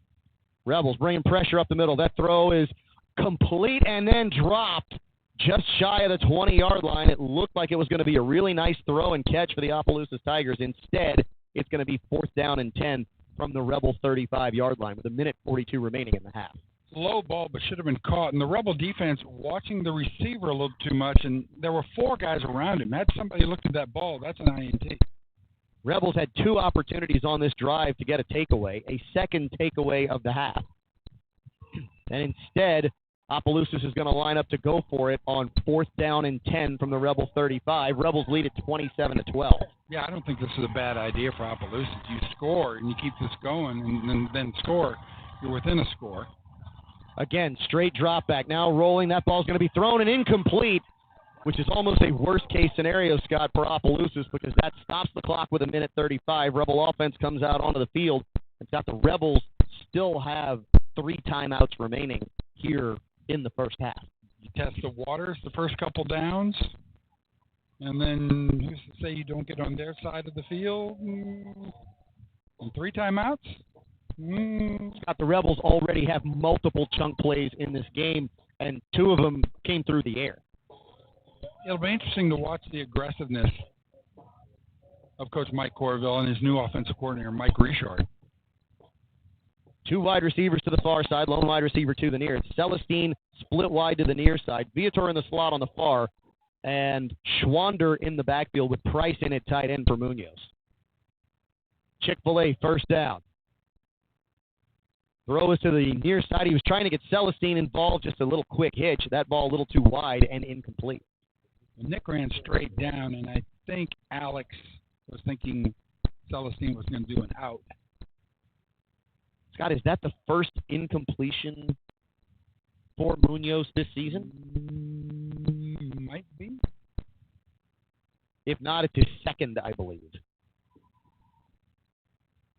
It's his second one, because also to Nick deep down on the sideline, other side of the field.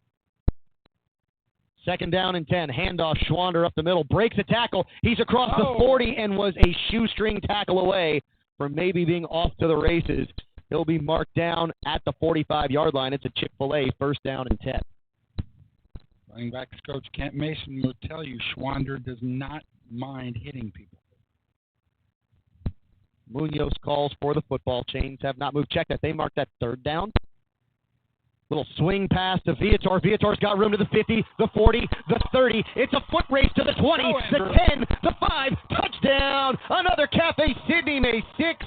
This one went 55 yards for the Teurlings Rebels to extend their lead to 33-12, pending a PAT. Beautifully thrown swing pass led Viator just enough, and Viator's got the jets. Now, I talked to him a little bit on the sideline at the Jamboree against St. Martinville, and I said, dude, nice job. You've had a great summer. And he goes, we're going to have fun this year. Yeah, he's having fun already. Boudreaux set to kick the PAT. Snap, hold, kick is up and through. The Teurlings Rebels make it 34-12 with 1:06 left on the Ochsner Lafayette General Orthopedic game clock. Mr. Brazda, the Rebels are eating up yards on the ground and through the air here early in this ballgame. Well, come on, that turnaround by the Rebels, stopping Opelousas and then scoring, that may be the backbreaker. I mean, even this early in the game. Now you're up, what's our score, 34-12. You get the ball back first in the second half. And really, I mean, look at the Rebels, and Opelousas has done some nice things offensively. But the Rebels really only have themselves to blame for a couple things that didn't quite work out. Agreed. Chavis trying to pick up that bounce punt. That's a 6-point differential, potentially, because that did yield what? A touchdown and a no-good 2-point attempt for the Opelousas Tigers. And that was right after you wasted a really good defensive stop. So that sends Boudreaux out again.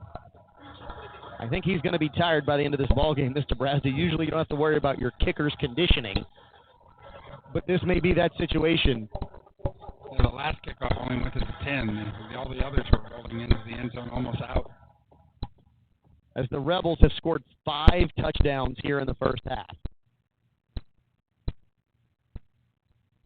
Boudreaux approaches the ball, puts this one into the air, and there's a little doubt about this one that it goes into the end zone and creates another automatic touchback for the Tigers. They'll start at their own 20-yard line. Another word about Boudreaux is, his PATs career-wise now, he's like 26 of 27, going back to last year. He's also a member of the Rebels soccer team. And the soccer team, in terms of kickers, has been very good to our football program. Yes, they have. Ian Judy's, and then, of course, Mr. Mater. And Logan's another one of those guys, another really good soccer player. So that'll send the Rebel defense back out onto the field. They were only off the field for, 35 seconds officially? We got the ball at 141 or 139. I can't remember. Well, it didn't take us long to score. So, yeah, like a minute. There's the snap on first down for Opelousas. The completion is at the 25. The tackle is made on the far side after a gain of about 8, set up second down and 2. Mr. Chavis making that stop. Seems like Caden's been here forever, too. Of course, we also call his name a lot in baseball. Correct. But it seems like, it's a sign like Jackson Broussard. He's played a lot, and it just seems like the guy's always been here. Second down and short, another quick throw to the far side, a little quick hitch. And that's going to convert the first down for the Tigers. Get the ball across the 30-yard line. It'll be spotted at the 33. So that'll set up first down and 10 with 33 seconds remaining on the Ochsner-Lafayette General Orthopedic game clock here in the first half. And Caden's only a junior, so we'll be saying this again next year, too. Another quick throw, attempt to try and complete this ball out into the flat on the right side. Instead, it's over the head of the intended receiver out of bounds. Sets up second down and 10 yards to go with 22 ticks left. Rebels secondary doing some nice things, sort of a preventish kind of, balloon coverage, just giving them a little room, but keeping everybody in front of you. No big plays before you go to the locker room. That's the goal. Back in the backfield alongside their quarterback, the Opelousas Tigers now have twins near and far. Handoff to the left side of the offensive line with a crease. He's across the 35, across the 40 to the 45-yard line. A nice run for the Opelousas Tigers, Scott. And we have another injured player on the field again. And, Scott, this does not look good. Yeah, he got hammered. He got sandwiched by a couple of Rebels. Okay, the good news is he was flailing his arms, and it looks like they're going to work him for cramps. Yeah. As we always ask, say a prayer for any injured player on the field, regardless of the team. And we're glad to see that this does not appear to be anything other than trying to stretch out a calf. And it looks like they are trying to stretch out both calves, Scott. Fighting cramps for the first 5 or 6 weeks of the year in South Louisiana. It's, the rite of falls. It's like the swallows going to Capistrano.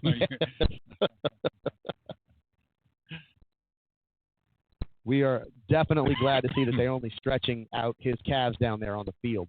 And, Scott, this is a scenario where, especially early in the season, 16 seconds remain in the half, Rebels up 34-12. When you look at the numbers on the other side of the field for Opelousas, and I don't mean the actual physical numbers on their jersey, I mean the number of players that they have on their sideline. It appears as if you've got a lot of young men playing old-school Ironman football. They're playing offense and defense for a full 48. Yeah. And at the level, quad A, and you're in the district, or you're going to be, fighting Cecilia, who's going to be good again, and you're going to be and this is a program who had some athletes in the last couple of years won a state championship. Yep. That'll bring the Tigers back to the line of scrimmage. First down and 10 from their own 46-yard line after the conversion, and that is going to do it for the first half. Clock starts to run. It runs out. Rebels send us to halftime, 34-12 over the Tigers of Opelousas High. We're going to come back with the halftime report right here on News Talk 96.5 KPEL and streaming on 446 Sports.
Rebels lead at 34-12 at halftime here on TCHS Football. Alongside Scott Brazda, I'm Kevon Bordelon.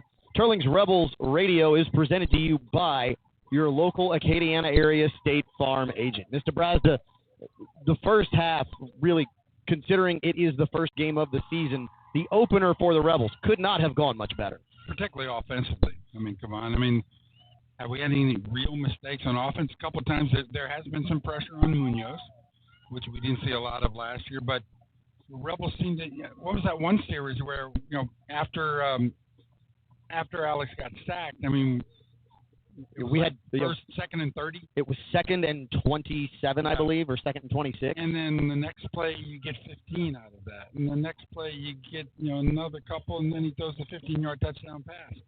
They just have so many weapons right now, and still you're not operating at full power. Celestine is just back.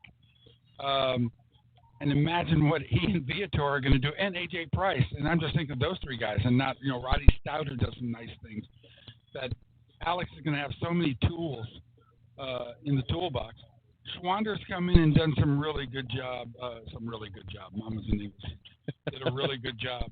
EDB had a couple of really nice runs. And then Kaysen Evans has just not skipped a beat. Last year, Kaysen had the luxury, and as a team, we all had the luxury. We had Dougie Viltz, who did most of the heavy load, but Kaysen carried the ball, if you're going to break it down toward every few plays, about every fourth or fifth play, kind of. Kaysen gained almost 400 yards, gained 7.5 yards a carry, scored 6 times, but now he's not really got that. Kaysen's going to be the guy. Yeah. But if Schwander plays like he plays, that could be the same kind of scenario. And then there's Spencer Mesh, who hasn't played here. He's like the 4th running back on EDB. Ken Mason says, watch this guy next year because he's probably going to be the guy. When you think about the efficiency that Munoz has operated with here in the first half, Munoz came out and completed, I think, his first 4 or 5 passes. He's got, 4 touchdown passes in the first half? Yeah. His receiving core has changed quite a bit. The chemistry has not. No, he's had to operate. He's had to reshuffle the deck. So Cade Cother graduated. Cade was money in the bank, Mr. Sure Thing, sure hands. Nick was out all summer. He's off the table. We saw pieces of Viator. I think Viator caught about 11 balls last year, scored a touchdown. But all during the summer, you build new relationships. You and I come from the TV world. You build relationships, new communication skills, and it takes a little while. So he's built this level of trust with Viator. And now you got Celestine coming back in. The adjustment has been pretty quick for these guys. And A.J. Price, look, we got to talk about A.J. because, give you more of the backstory. And those who haven't followed it at all. Last year, we didn't know. Preston Welsh graduated. We did not know who our starting quarterback was going to be. Was it going to be Alex Munoz, the mobile quarterback? Or was it going to be A.J. Price, the guy who can throw the ball 70 yards downfield? And they split time into that third game. But if you recall, after splitting a quarter, Alex got to call that whole second half of that third game. Was that like Notre Dame, something like that? And then it was Alex all the way through.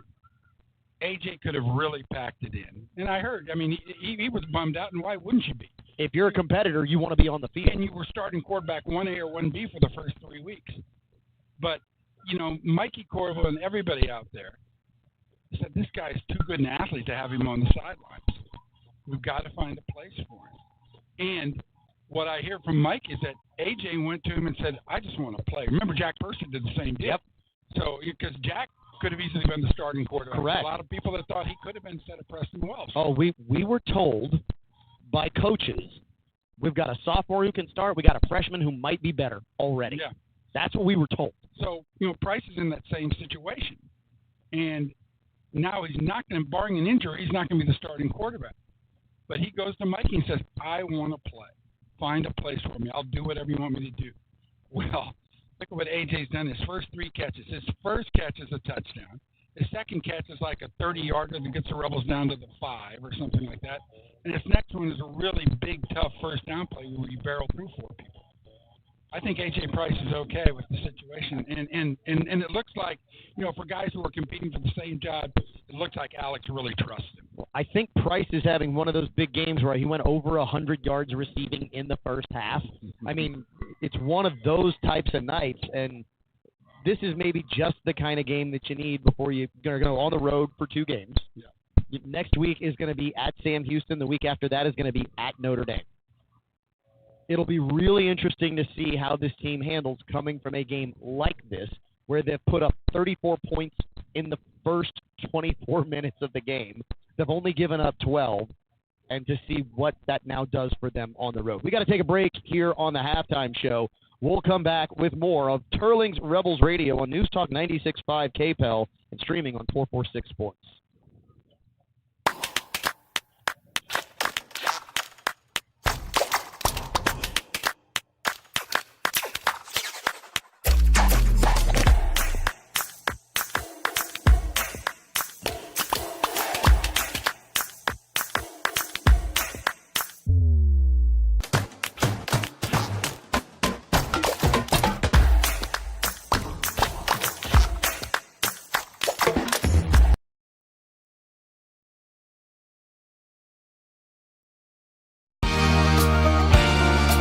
For over 40 years, Tim's Southern Air of Acadiana has kept homes cool, safe, and running strong, day or night.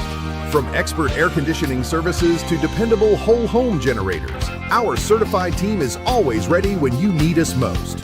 We're not just technicians, we're neighbors who care. Southern Air of Acadiana. Let us bear it. Call 337-339-9661 or visit timsac.com.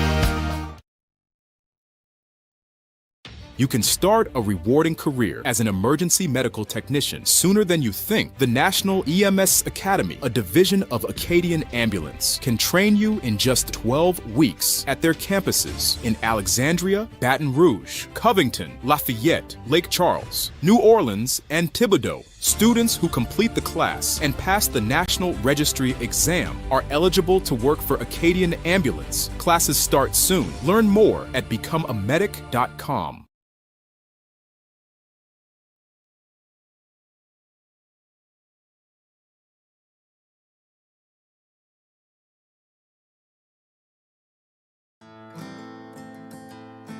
Home isn't just a place, it's where life happens. At the Lala Group, we've helped families take that first big step and then the next. From starter homes to forever homes. Agents alongside Scott Brazda. Ike Brunet down on the sidelines getting highlights for our Facebook page. And, of course, Tyler Darbone in the studios, the straw that stirs the drink, Mr. Brazda. I'm Kevon Bordelon. Rebels lead at 34-12. Let me give you some scores from Thursday night games around the state. Now, there's not a ton going on, as you would expect, for Thursday night games in the Acadiana area, but we're going to try and get you as many scores as we can. Third quarter, OC Vikings against the Iota Bulldogs. That's a 7-7 ball game.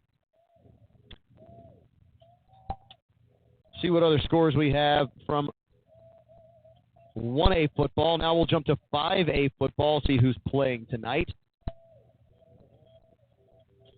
Nobody local. Closest would be the U-High Cubs. They're up 26-8 over the Woodlawn Panthers. In Class 2A,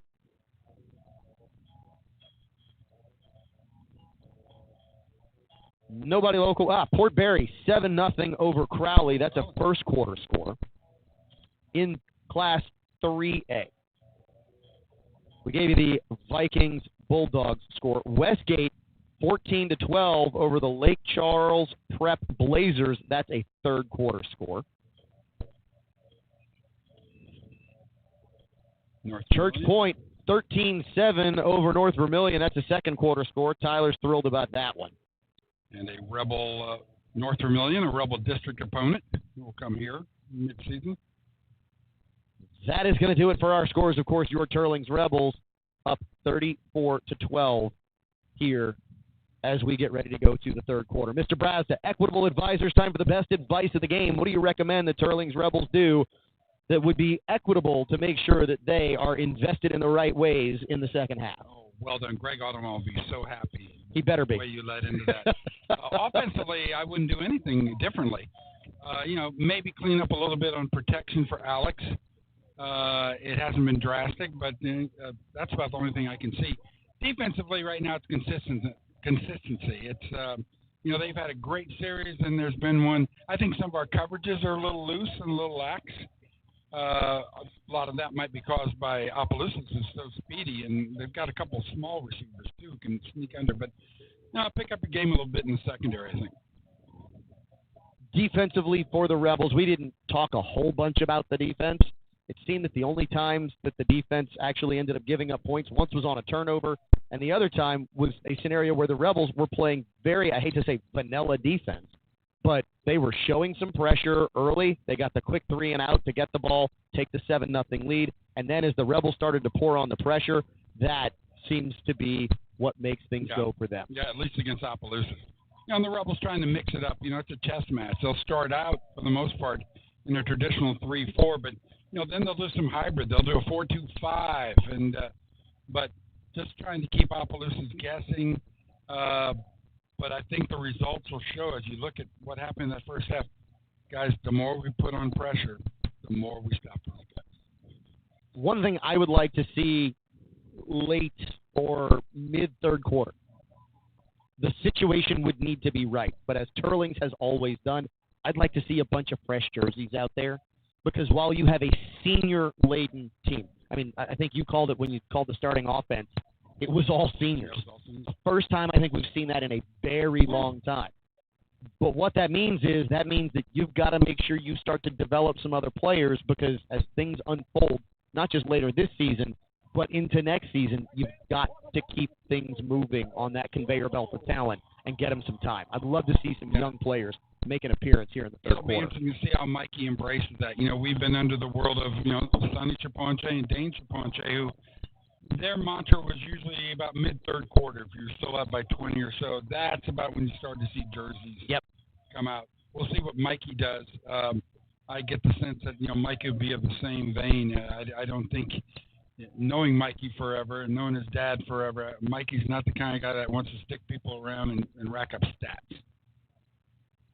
And we've seen coaches on other teams who have done that. We absolutely have. And I think you're right, because being part of the Teurlings family that Coach Corville is. Yeah, Mikey grew up a player, an assistant coach. Now he's the man. And be really hard to see him going any other direction with regards to how he would try to manage a football game, especially when one potentially has gotten away with regards to how the outcome is going to be. So we're going to take our final break here on the halftime show, come back and bring you kickoff of the third quarter with the Rebels holding on to a 34-12 lead, but getting the football in the third quarter. This is Teurlings Catholic Football Radio on News Talk 96.5 KPEL, streaming on 446 Sports.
Farm agent, alongside Scott Brazda. Tyler Darbone back in the studio. I'm Kevon Bordelon with Ike Brunet down on the sidelines, who will bring us highlights for our Facebook page here tonight.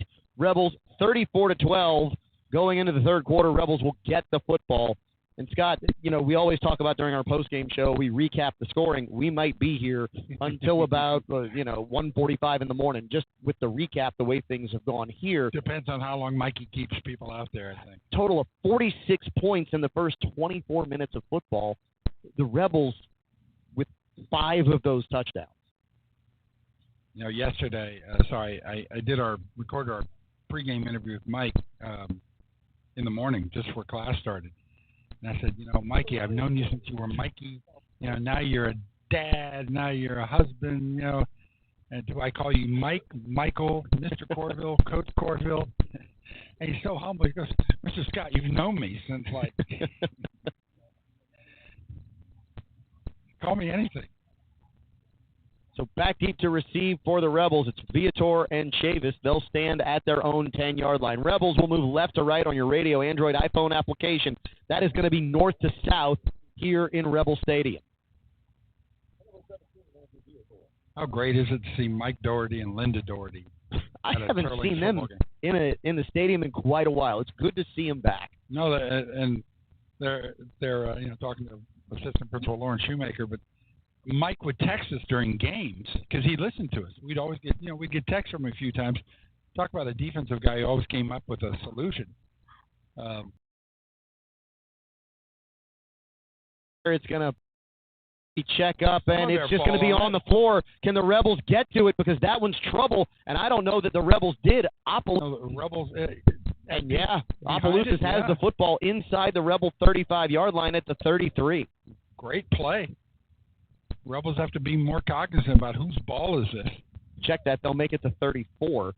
Wow. But definitely not the way you wanted to start. It's just a kick hits the turf and bounces funny, and nobody takes responsibility for it for the Rebels. And instead of somebody getting there, the Opelousas Tigers steal a possession to open up the third. And a dangerous team, Kevon. They get a couple of these. 34-12 is suddenly 34-27, Lone wide receiver to the far side, trips to the near, running back in the backfield, stands alongside the quarterback.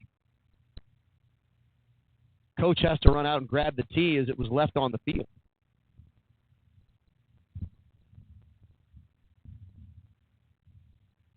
Whistle blows, we're ready for play. There's the snap. Rolling to his left side, throw out into the flat, caught at the 34, cuts back to the inside, but nice play by the cornerback for the Teurlings Rebels, Scott, as it looked like the cutback Seth Miller was going to yield yardage, but Miller was able to hold on and make the tackle. Again, it looked like Seth was about to overrun him again, but this time he was able to put those arms out, strong arms, and pulled him in. Seth is like that third guy that Bart Vitt talked about last night, a veteran, a guy who knows where he needs to be, football smart. And, we hear so much about Frugier and Jackson Broussard. Keep an eye on Seth Miller. Could have been a bigger gain, only a gain of 1, sets up 2nd and 9.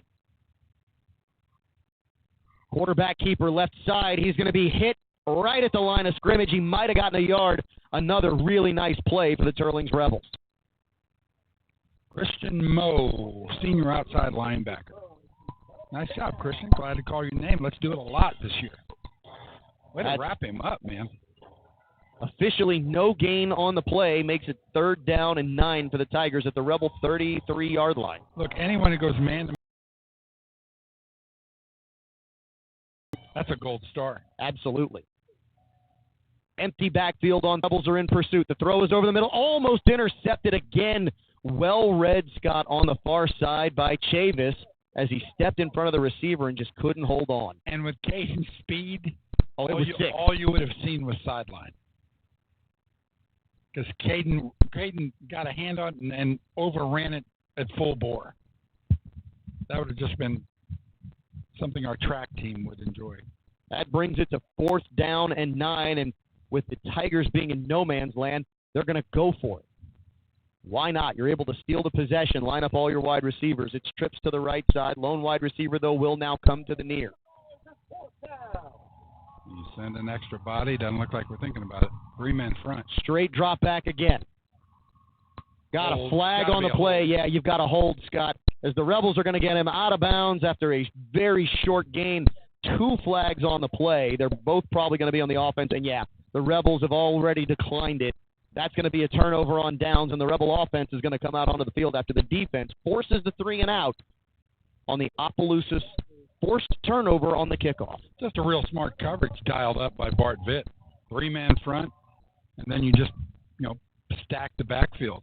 Halftime adjustments were obviously made because you didn't see any creases in the line, and then when the quarterback started to roll to his right, you had great contain on the outside. Exactly. You didn't have that little guy kind of sneaking in between. The Rebels take over.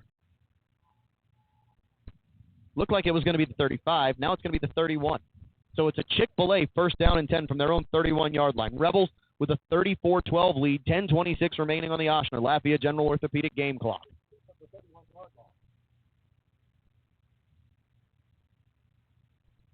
Munoz again comes out in the pistol. EDB behind him as the running back. 1 wide receiver near, 1 far. Handoff EDB, right side. He's got a little bit of room. He's across the 35. He's to the 40-yard line, and that's going to be about a 9-yard gain on the Chick-fil-A first down. Are they marking him down at the 39? They are.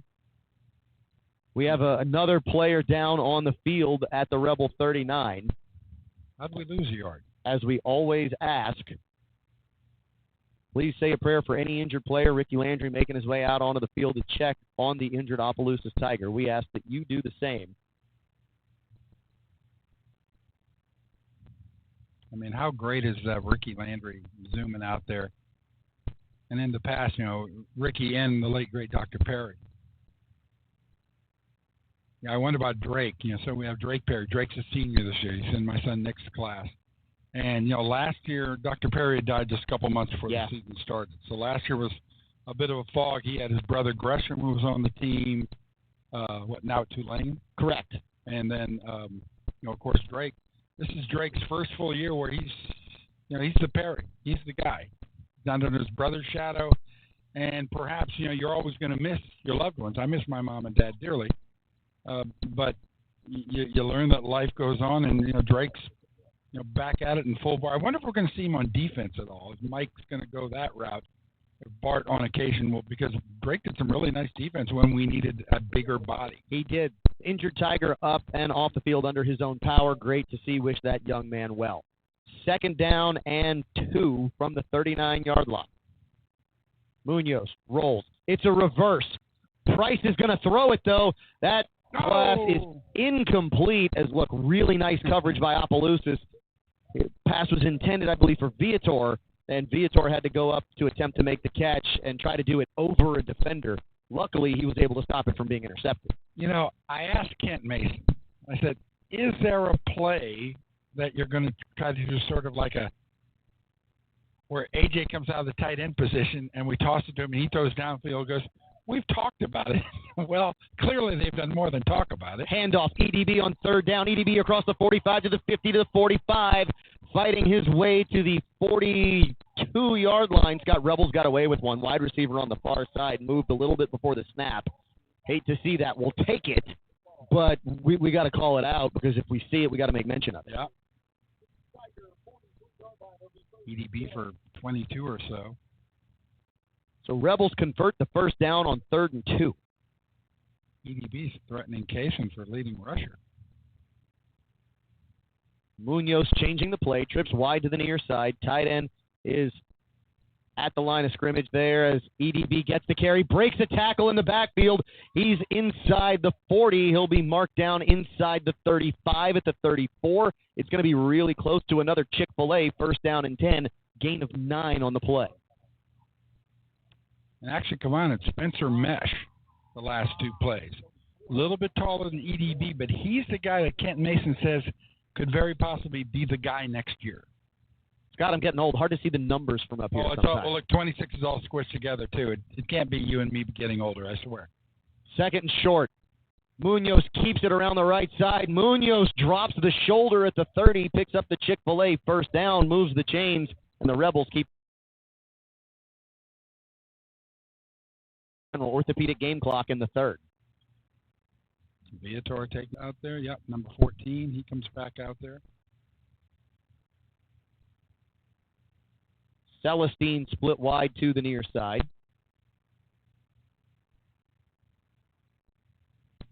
Two wide receivers to the far side. Munoz now calls for the football on 1st down and 10. Looking for Celestine down the sideline. Celestine is completely locked up, but he makes the catch. He made that catch inbounds, and the official called him out. I would love to see the replay. No. It looked like his left foot came down clearly in bounds, Scott. When he was pushed out. Well, push out I don't think counts anymore, but the ball was caught, and I could have sworn that his left foot came down in bounds. Yes, I did too. Nice job, Nick. In our hearts, we will know. We will know. Officially an incompletion on the Chick-fil-A 1st down. Munoz calls for the football again. Handoff, that is EDB. EDB surges inside the 25. It's going to be a gain of 7 on 2nd down, make it 3rd and 3. Rebels need to get inside the Hub City Ford red zone to get a new set of downs.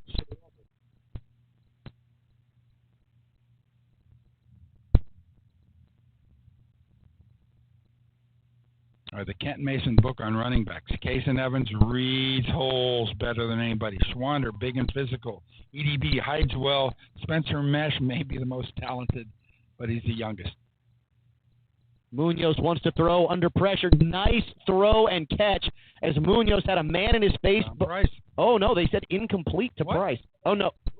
Hold on. No, they're marking. The official was waving his arms like incomplete, but it was complete for the Chick-fil-A 1st down. Ball is spotted at the 20. Did not appear that the official was waving his hands over his head to move the downs. He was waving them look like incomplete. EDB stays in the backfield. Lone receiver near, lone receiver far. The far receiver is Viator. Handoff EDB right, left side, inside the 10, inside the 5, all the way down to the 2-yard line for a Chick-fil-A 1st down and goal, a gain of 18 for EDB. Eli's got gears. More than I thought, to be quite honest. Rebels go hurry up. Munoz calls for the football. Hands off. EDB. EDB to the 1. Can he get in? And not quite on a Chick-fil-A 1st down and goal. Give it to him again. Reward the young man. He's done all this hard work. And Scott, we've got another player down on the field, so we're going to get a timeout. 6:29 remaining here in the 3rd quarter. Rebels lead at 34-12, but threatening to put more points on the board. This is Teurlings Rebels football on News Talk 96.5 KPEL, streaming on 446 Sports.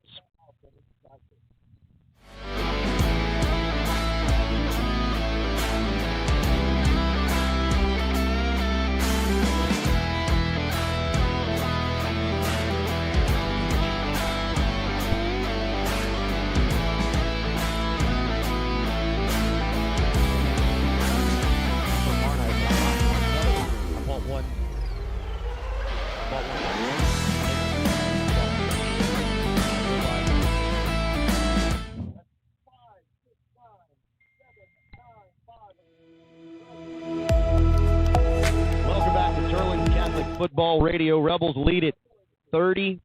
6:29 remaining here in the 3rd quarter, but threatening with 2nd down and goal. Again, we always ask for a prayer for an injured player on the field. Again, they are stretching out what appears to be another cramp for an Opelousas Tiger, as is only understandable as we are playing in 90-degree weather at, I don't even know what time it is. 8:51 at night. It's probably not 90 degrees, but it's close. And you're playing almost Ironman football. Again, EDB in the backfield. 2 wide receivers. Price in at tight end. Munoz having a conversation with his running back as everybody gets set at the 1. 2nd and 1. Munoz sends a man in motion. Power formation. Handoff EDB. He's hitting the backfield, Scott, as the Tigers knew exactly where that one was going on 2nd down. And good pursuit from the right side of the defense, and now we have a cramp. The guy who made the stop just cramped up. So you had the automatic timeout called, which is actually good because this is the hydration timeout at 6 minutes. So it'll be 3rd down and goal. Ball comes all the way back to the 4, so a loss of 3 on that last play. And, Scott, when you allow yourself to become predictable, that's the kind of thing that can happen. I also do not at all think that any other call should have been made with regards to who should have gotten the football. EDB needs to be the one to get in the end zone. But now that it's 3rd and goal from the 4, your play call might look a little different. So let's do this again with Opelousas. We do have to thank State Farm agent Mike Candela joining our regular group of State Farm agents. Mike wants to support his Tigers, also give some props to the Rebels, just a supporter of young athletes and young student athletes throughout the area. He wants you to come in, you have some questions, you want to start a conversation, he's the guy to do it. Mike Candela, State Farm agent in Opelousas. You know, we talked about, Kevon, the size of their squad. I'm surprised with the success they've had the last few years that more kids aren't out. As am I. Because, you know, usually I can understand things aren't going well. You know, but once you start, you taste this, you have a state championship, and you're in the mix for a couple other seasons. Handoff EDB on 3rd down. He's going to maybe get back to the line of scrimmage as Coach Michael Corbell's trying to get EDB into the end zone, and I just don't know that it's going to happen on this possession.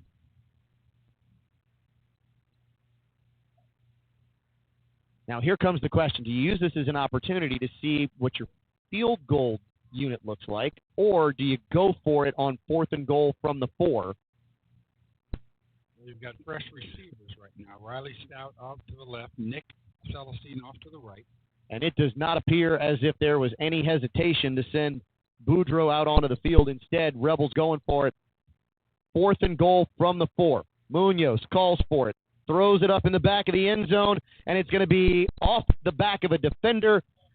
Celestine not able to come down with it, and the Rebels turn it over on downs at the 4-yard line. Look, I know, we all know about moral victories and stuff like that, but what Mike's trying to do and what the veteran Rebel coaching staff is trying to do, get EDB in the end zone, get Nick a catch and a touchdown after all the work he did to rehab his knee, that says a lot about character. Absolutely. There are guys in their back. And there are things that you look for in a game like this where you're up 34-12 with 5:07 remaining in the 3rd quarter. You don't want the team to get this idea that we don't have anything to work on. If I'm Coach Corbell, I'm pulling this out and saying we had 1st and goal from the 2 and we got nothing. This is an opportunity for him to say, how could you have executed better? What could you have done better? Where could this have gone? Because the Rebels weren't able to cash in. The Dohertys are leaving. Good to see you, Mike and Linda. Hope to see you some more this season. If not, text like you normally do, Coach. 1st and 10 from their own 4, rolling out in the back of the end zone. Opelousas' pass is incomplete. Sets up 2nd down and 10 from the 4. And, now we have a Rebel down. And, Scott, again, we always ask, as with any player from any team, that you say a prayer for them as life goes on after high school football. But there's Coach Ricky Landry, and it looks like he's trying to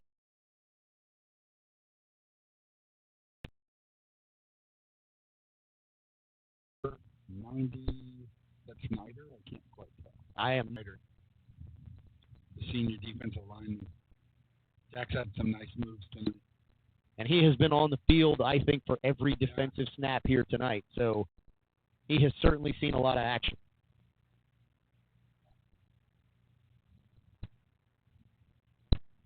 I'm looking at that batch of receivers sitting there on the sideline or on the bench. And you've got Viator, and you've got Quinn Seaman, you've got Riley Stout, Celestine. That's going to be a fun group.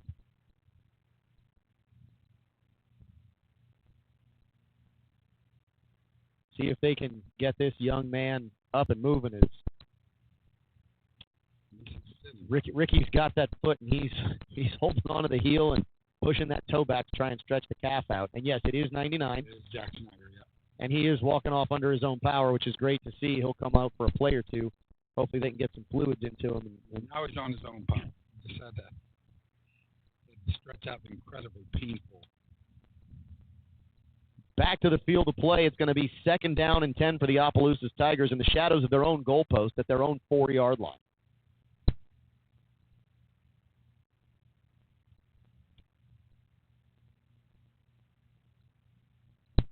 Starting defense still out there, Kevon. I see Jackson Broussard. 2 backs in the backfield, flank the quarterback. Handoff trying to get around the right side. He's going to be hit behind the line of scrimmage. I don't know that he makes it back to the line of scrimmage. They might give him the 4. It's going to be 3rd down and 10. Well played defensively by the entire left side of the Rebels defense. Rouge, Maha. Jackson was in there as well. Yeah. You know, you make a stop here, and then you get the ball back at the 40 probably. They have to kick out of their end zone. So here we go. Big 3rd down for the Teurlings Rebels defensively. Trips are split wide to the far side. That's the right side of the offensive formation. Lone wide receiver is to the near.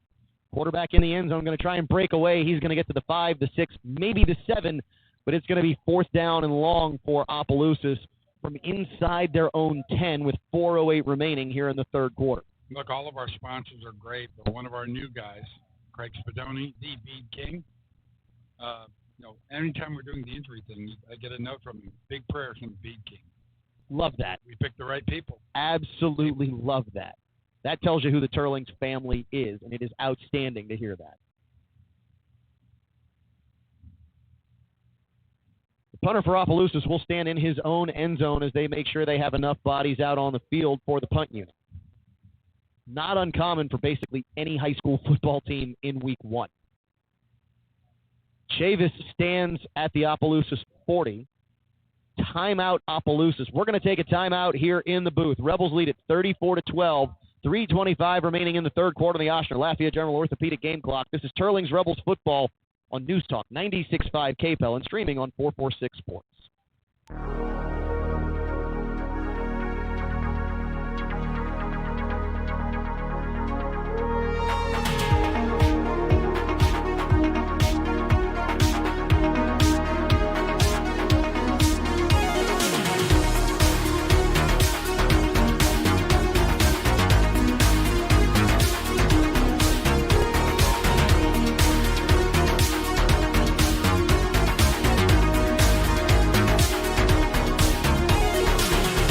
Getting ready to receive a punt from the Opelousas Tigers after the timeout. 3:25 remaining here in the 3rd quarter.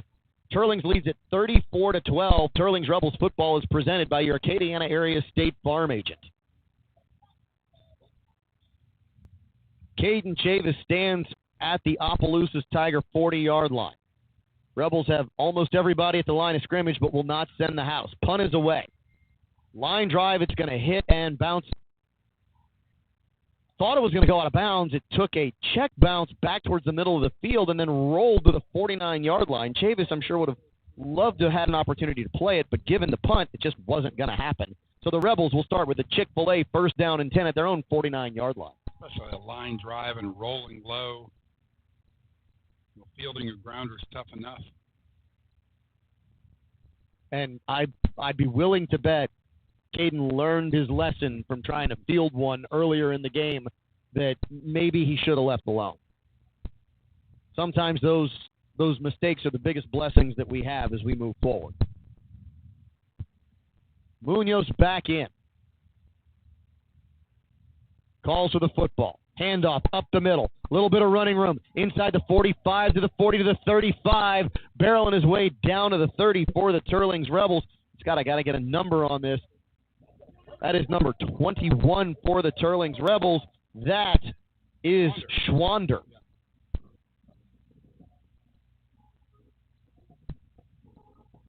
Rebels getting the play from the near sideline. It's Chick-fil-A 1st down and 10 at the 30-yard line. You know, the luxury of a game like this where the Rebels are up by 20-something points, 22, you've been able to keep fresh legs in that running back core. You know, Schwander has certainly proven that he deserves to get tons of carries. EDB's been the man. Spencer Mesh has come in and done a couple of really nice things. And, of course, Kaysen being Kaysen. And in a night like this, South Louisiana. Officials are having a long conversation as they're trying to sort something out. I think Coach Corville had a conversation with the near side official who then went and conveyed that message to the head ref. Now Munoz is going to call for the football with Schwander next to him. Play action, throw over the middle, a little too low. And Scott, they were trying to get that one to the outside. Looking for a new receiver. Oh, no, that was Chavis. I couldn't tell if it was 11 or 0. You're right. They are trying to get a catch to Chavis. Not check that. Celestine. just trying to, it's kind of like with what we said about Casey, taking that first hit on that knee, trying to get Nick that first catch so that, Nick can help shake off the thoughts of that injury and what that injury may mean when you take a hit after a catch. Let's get this done so that you feel back to your old self. Munoz hands off to Schwander on second down. Schwander up the middle. Schwander inside the 25 to the 20. Schwander with a pickup of 11 to the 19-yard line for another Chick-fil-A first down inside the Hub City Ford red zone. So Kevon, Schwander's had about 3 runs like that, up the middle and hitting bodies. I mean, Schwander's not going to get out there and outrun tons of people, but boy, he moves piles. Ooh. Handoff, not up the middle. Munoz was going to keep it. Munoz paid the price. It's a loss of 4 on that play. And Scott, I don't know if that was Schwander on that last carry because that was not 21. That was 26 for the Rebels. That is Spencer Mesh.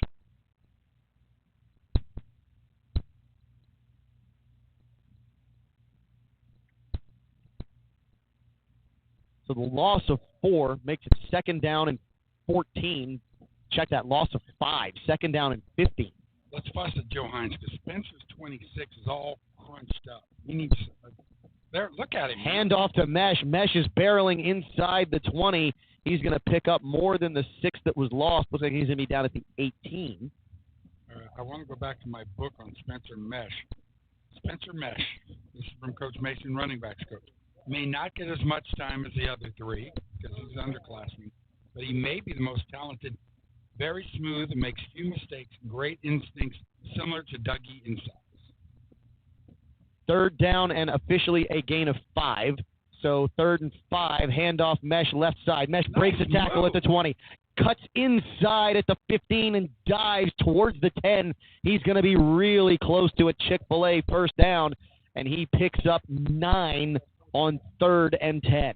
I hate to tell Mike Corville this. He's got a problem. No, he's got because he's got 4 running backs that are all pretty good. Well, Cason's there, but then he's got 2A, 2B, and 2C, and they're going to be fresh. They're going to have great time. Great chance to practice situational football here in the third quarter, running the field goal unit out. It will be a 28-yard attempt for Boudreaux as the clock clicks under 13 here remaining in the third. Snap, hold, kick is up, plenty of leg, and it is no good. Missed it wide left. We'll take a 30-second timeout here in the press box. 34-12, Teurlings Rebels lead it. 4 seconds remain in the third quarter. This is Teurlings Rebels football.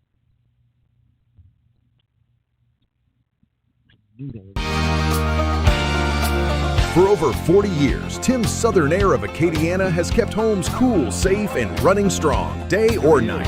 From expert air conditioning services to dependable whole home generators, our certified team is always ready when you need us most.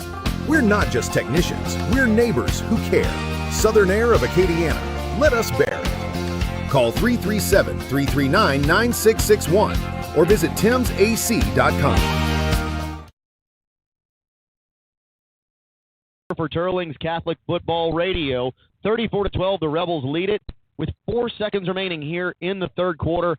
Alongside Scott Braz, the Tyler Darbone back in the studio. I'm Kevon Bordelon. Handoff on first down. Ball comes out to the 20. The running back will not make it back to the line of scrimmage. He'll go out of bounds as the Rebels' pursuit is great, and it's going to set up second down and long as we start the fourth quarter here at Rebel Stadium. Rebels with a 22-point lead over the Tigers of Opelousas High. We'll take a break, come right back here on News Talk 96.5 KPEL and streaming on 446 Sports.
He may not have. Yes, that may have been the other side of that coin. It was in the middle of traffic.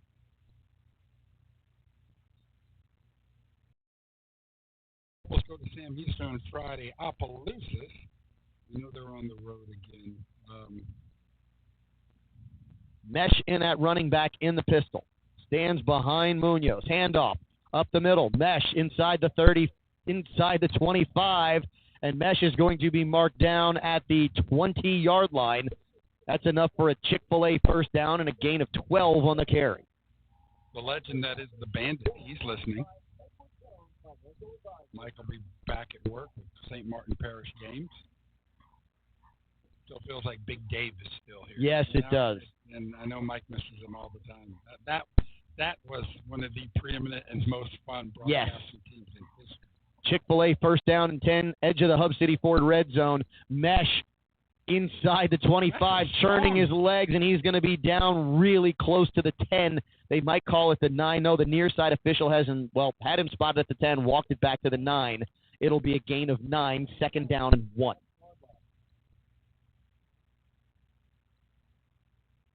Way to go, Spencer Mesh. Kent Mason sold you. And Mesh has gotten significant carries here in the second half. You know, he's not the biggest guy. He's relatively thin, but he's strong. He just moved a pile right there. Handoff, Mesh gets the first down. He's inside the 5. It'll be a Chick-fil-A first down and goal from the 4 inside the Hub City Ford red zone. And it's also a great opportunity for Mike Corville, for Kent Mason to see what they've got. Yeah, we can have Spencer Mesh play JV games and get him some reps, but he's got to be battle-tested. Rebels go hurry up. Mesh gets tripped up. The ball came out after he was down. Yeah, he was well on the turf. No, and the officials say he wasn't. From up here, we could see that he hit the turf and then the ball popped out. And the officials somehow, on the near side, saw something completely different. I wish you and I could challenge calls. Looks like we got to huddle up. The other officials figured it out and help the guy who had the best view realize that he got it wrong. Second down and goal from the 4. Now we've got a timeout. Opelousas, well, actually, the Rebels would have had to. No, Opelousas has not burned a timeout yet. They burned their first timeout here. 8:32 remaining in the fourth quarter. 34-12, Rebels lead it, knocking on the door of points again. We'll take a break as the Rebels are at the 4-yard line of the Opelousas Tigers. This is News Talk 96.5 KPEL and streaming on 446 Sports. For over 40 years, Tim's Southern Air of Acadiana has kept homes cool, safe, and running strong, day or night. From expert air conditioning services to dependable whole home generators, our certified team is always ready when you need us most. We're not just technicians, we're neighbors who care. Southern Air of Acadiana. Let us bear it. Call 337-339-9661 or visit timsac.com.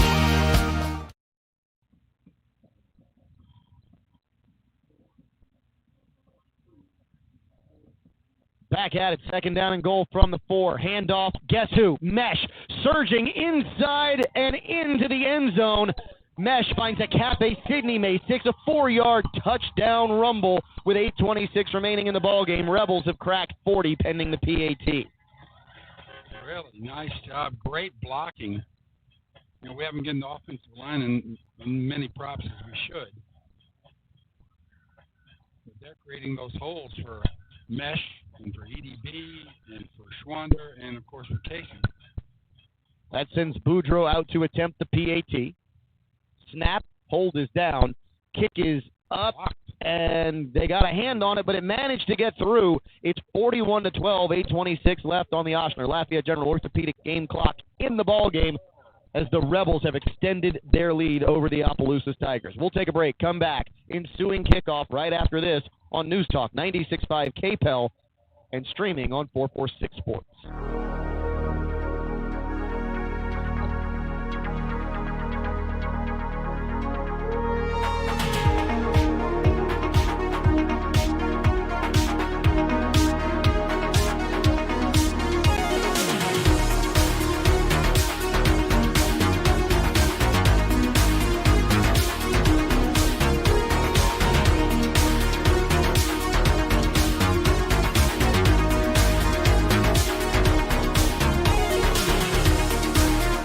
Rebels have found pay dirt again here in the fourth quarter. The Teurlings Rebels had scored 34 through the first 2 frames of the ball game, then get their next touchdown with 8:26 remaining here in the fourth. A nice 4-yard run by Mesh alongside Scott Brasdon, Kevon Bordelon, Tyler Darbone back in the studio, and Scott, a new kicker for the Rebels, will handle this ensuing kickoff. Popped up, this will be taken in at the 6-yard line. To the 10, to the 15, cut to the far side, lot of running room to the 30, 35, 40, before Viator is finally able to make contact at the 45 and bring the return man down at the 49. Not a bad kick by Alex LaBeouf, kicker punter junior. Had good loft on it. Really nice height to it. Teurlings Rebels getting, as I think at this point, a lot of fresh jerseys in there. I was kind of surprised we still saw Alex out there, quarterback, early in the third with a 22-point lead. I don't want to try and put thoughts. Here's my thought on it. I would want my quarterback's last drive to be a scoring drive, even if all he does is hand it off. At this point, I don't know that if it were me, I would put Alex Munoz back in. We might see. You know, there's also other thoughts going along that vein, and it's a good thought of yours. If Mesh is going to get more carries amongst this quartet of running backs. Uh-oh. Nice run up the middle on first down from they gave him the 50. Is inside the Rebel 35-yard line. They'll mark him at the 34. Gain of 16 on first down for OHS. Let's see who that was. Turn so I can see your jersey and number 40.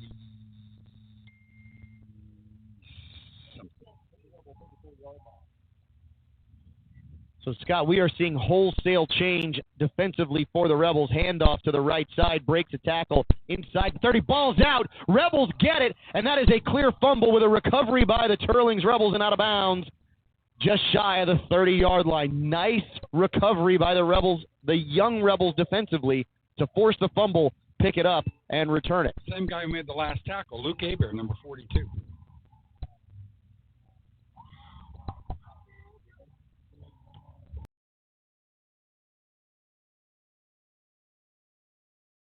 Onto the field, and if he does, Scott, I'd be shocked. You don't necessarily want to put Price out there. You know what AJ can do. We're missing. So, yes, we do have wholesale change offensively for the Rebels. Looks like this is Austin Calandra at quarterback. So Calandra is going to get his first varsity snap at quarterback. Behind him at running back, we're going to see James Benoit, a junior. Now we're going to get a timeout, Rebels, with 7:32 remaining. And we're going to hang here with the broadcast. I absolutely love wholesale change at this point. You're up 41-12. Now you've got to get opportunity for your younger players to see some varsity playing time in the first game of the season. Yeah, I mean, remember what it was like when you got to play, even if it was just mop-up duty, you know? You say, I got to play. I remember because it was like 3 plays of varsity, but that's okay.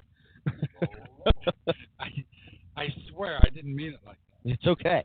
But, you know, anytime you got called in to play with the big guys, you know, and it's what a great thrill. And also, I mean, we always say these guys are just a couple plays away, an injury or two away from suddenly being asked to grow up really, really quickly.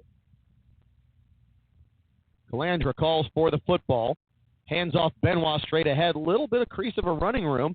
He's across the 30. It's going to be a short pickup. Call it 3 on the carry. Set up second down and 7.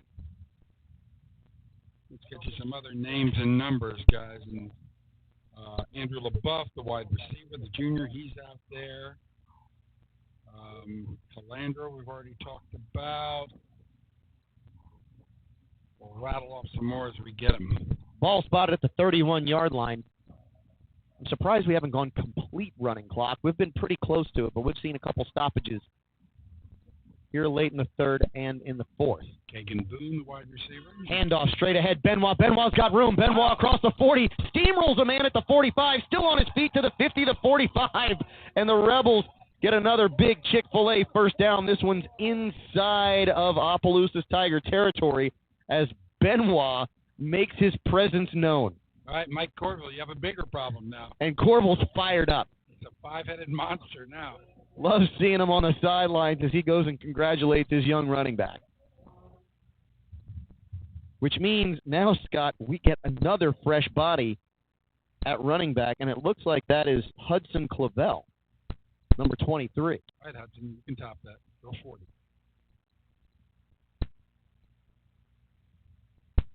Handoff is to Clavel straight ahead, and Clavel is going to be almost clothesline tackled at the 39, but he still kept going for about 4 yards on the carry. Yeah, he was a clothesline from the get-go, and he still dragged the guy for 4 yards.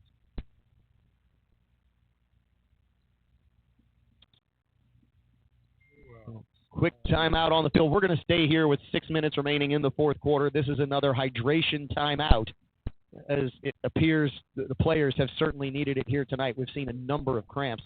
Let me see if we can update you on some scores from around the area. We'll start with 1A football. See who we had, because we did have one local game there. Opelousas Catholic, 14-7 over the Iota Bulldogs. That's a fourth quarter score. Don't believe we had anybody playing in 5A. Port Barry, 21-7 over the Crowley Gents. That's a fourth quarter score. That's a good win for the Devils. A good lead. We'll update you on some more scores in just a minute. Waiting on the officials to signal that play can start. Handoff, Clavel up the middle. He's got a lot of room to the 30, the 20, the 10, the 5. Touchdown. It's a Cafe Sydney May 6, 39 yards on the carry, and the Rebels find pay dirt yet again. And Clavel showing some speed. All right. Well, that's 6 running backs who have played very well tonight. Scott, I'd hate to see the Rebels' rushing numbers on the evening. If they haven't run for 2 to 250, I'd be shocked.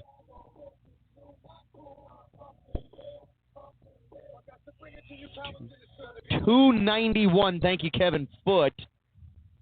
You know, Kevin didn't give you the number. His wife came up. Correct. And Kevin took credit for it. And that's exactly the way he works. Kevin takes all the credit. Quick timeout on the field. I don't necessarily know why on a PAT attempt. But, Scott, the Teurlings Rebels, I mean, talk about the running backs here tonight, if you would, Mr. Brazda, because the performance that we have seen from not 1, not 2, not 3, not 4, but at least 5 Rebel runners has been absolutely fantastic. I think we're up to 6 now with that last one. But, I mean, Kason Evans looks like he's never skipped a beat. Looks like he was at all the summer and spring workouts. Looked like he didn't have to go through rehab. Kason took his first hit, first carry, popped right back up, and he was just phenomenal. He was Kason Evans. And what they've done, Schwander proved why he was so worthy of all the reps. Strong, tough guy. We've got more to cover. EG, of course. Snap is down, kick is up, and this one looks pretty. It's also good, which means it's a 48-12 lead. We're going to take our final break of the fourth quarter. 5:38 left on the Ochsner Lafayette General Orthopedic game clock. This is Teurlings Rebels football.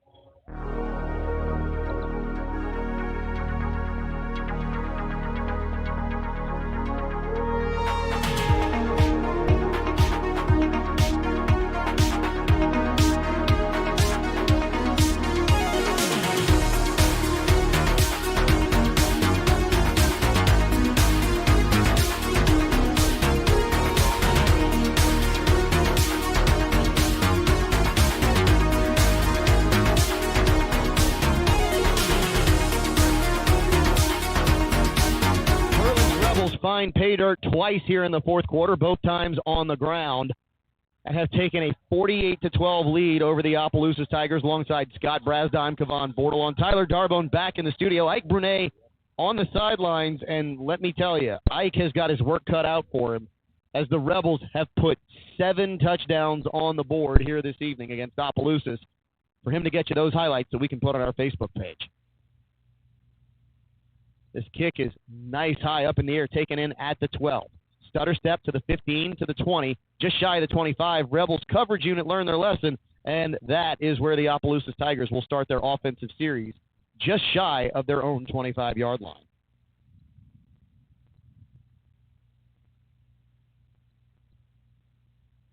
I'm just realizing I forgot to write down a couple touchdowns because I was enjoying the game so much with our running backs. But, Spencer Mesh came in. He got the bulk of carries for a stretch there. James Benoit had a really nice run. And then Clavel. Come on, that's 6 guys. And to that point, there's not a ton of drop from one to the next. Yeah, I know you're going against Opolis, a team that, for the most part, has been out there for a while, but still. First down handoff is not going to go very far as the Rebels, basically second-team defense, and might even be some third-stringers that you see in there at this point, really shut down that run on first down. I mean, just closing it all up there in the middle. I think that was number 95, Jackson Owens, senior defensive lineman.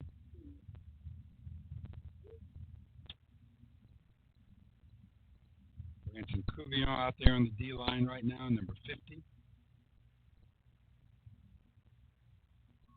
Second down and 10.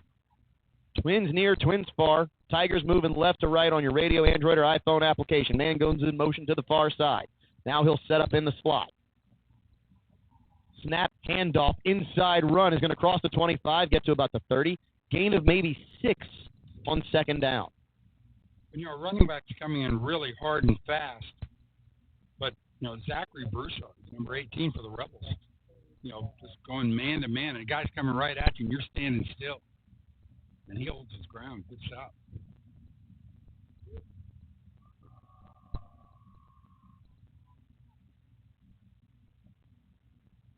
Here we go, third down and short. And the Rebel defense get another stop. Handoff right side. Around the end is going to be really close to the first down. And Scott, I think he got it. Yeah, I do too. I think he was about a yard over it. Unless they do something quirky with where they think his knee went down. Nope, first down. 2:04 remaining on the Ochsner Lafayette General Orthopedic game clock. We're coming to you live from the Summit Financial Press Box here high above Teurlings Rebel Stadium on the campus of Teurlings Catholic High School.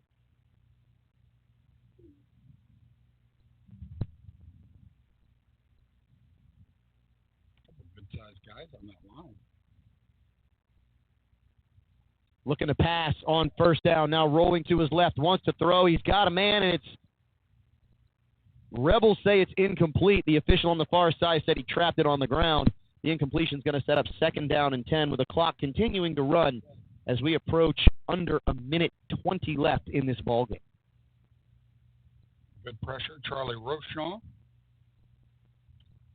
number 75, the defensive lineman, middle of the line right there.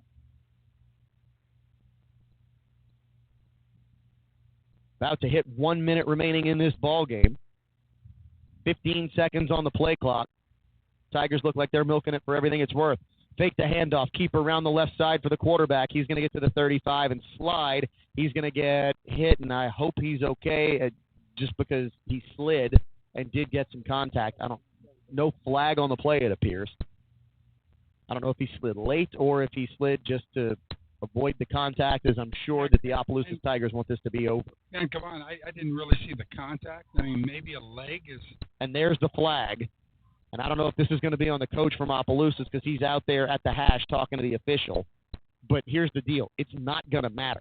There's 40 seconds on the play clock. There's 23 seconds on the Ochsner Lafayette General Orthopedic game clock. Personal foul against the Teurlings Rebels. They're going to walk it off. But by the time they walk this off, the ball game will be over, more than likely. They're going to walk it off. They're not even going to place the football, it looks like, and that is going to do it. Teurlings Rebels win 48-12 over the Tigers of Opelousas High School and go to 1-0 on the season. We'll be back with the postgame show right here on News Talk 96.5 KPEL, streaming on 446 Sports.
Teurlings Rebels football. Rebels win their home opener and season opener of the 2025 season.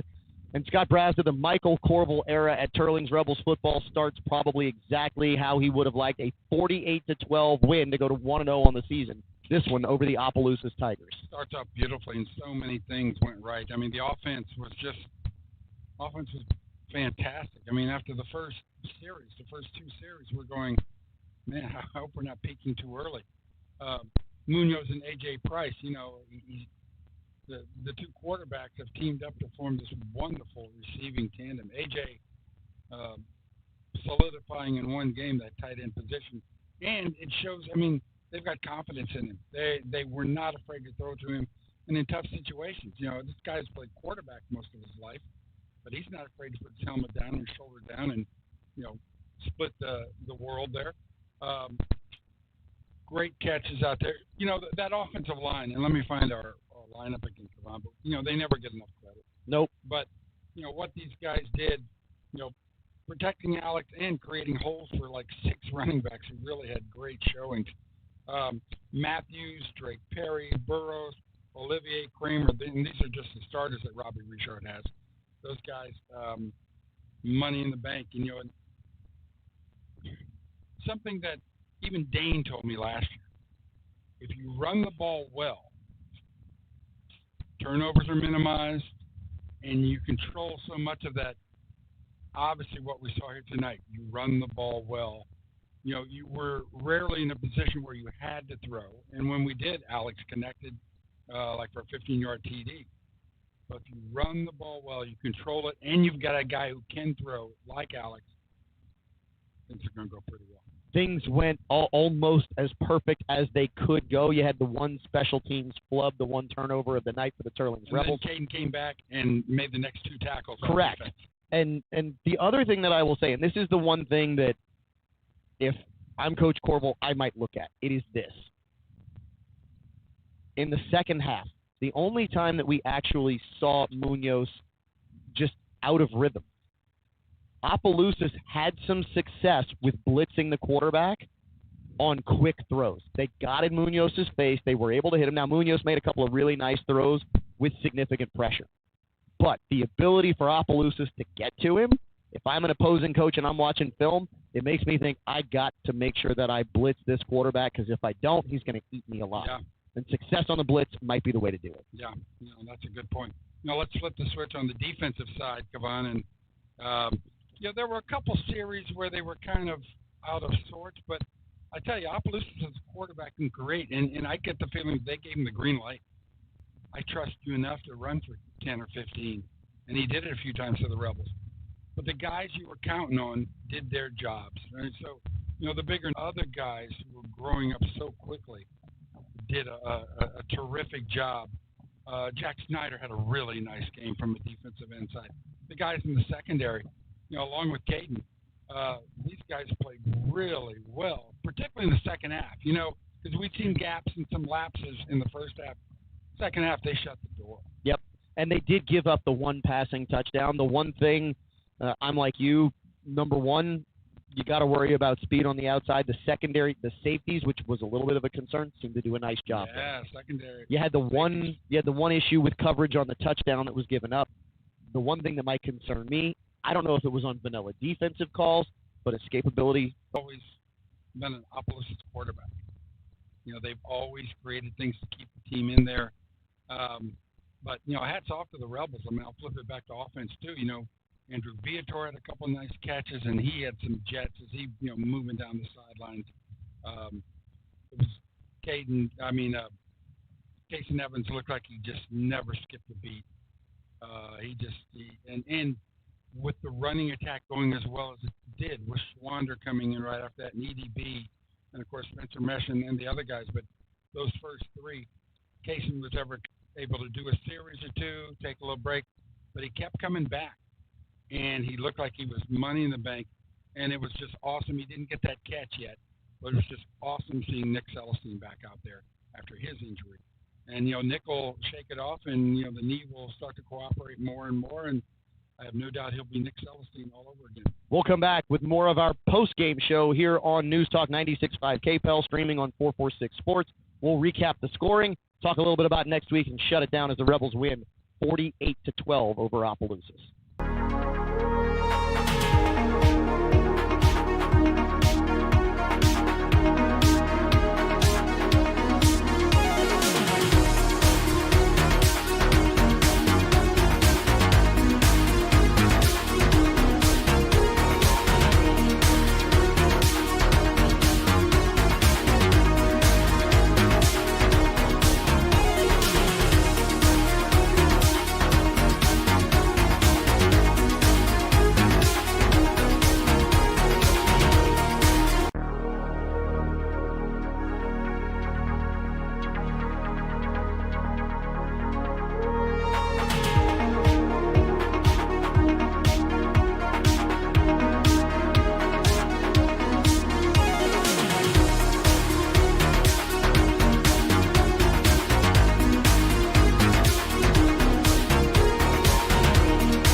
Teurlings Radio Network, presented by your Acadiana Area State Farm agent.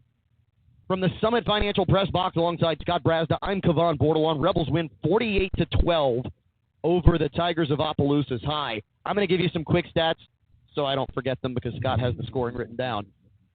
Alex Munoz, and I already forgot the completions, but 171 yards, 8 for 13 for 171 yards, and I think 4 touchdowns on the night.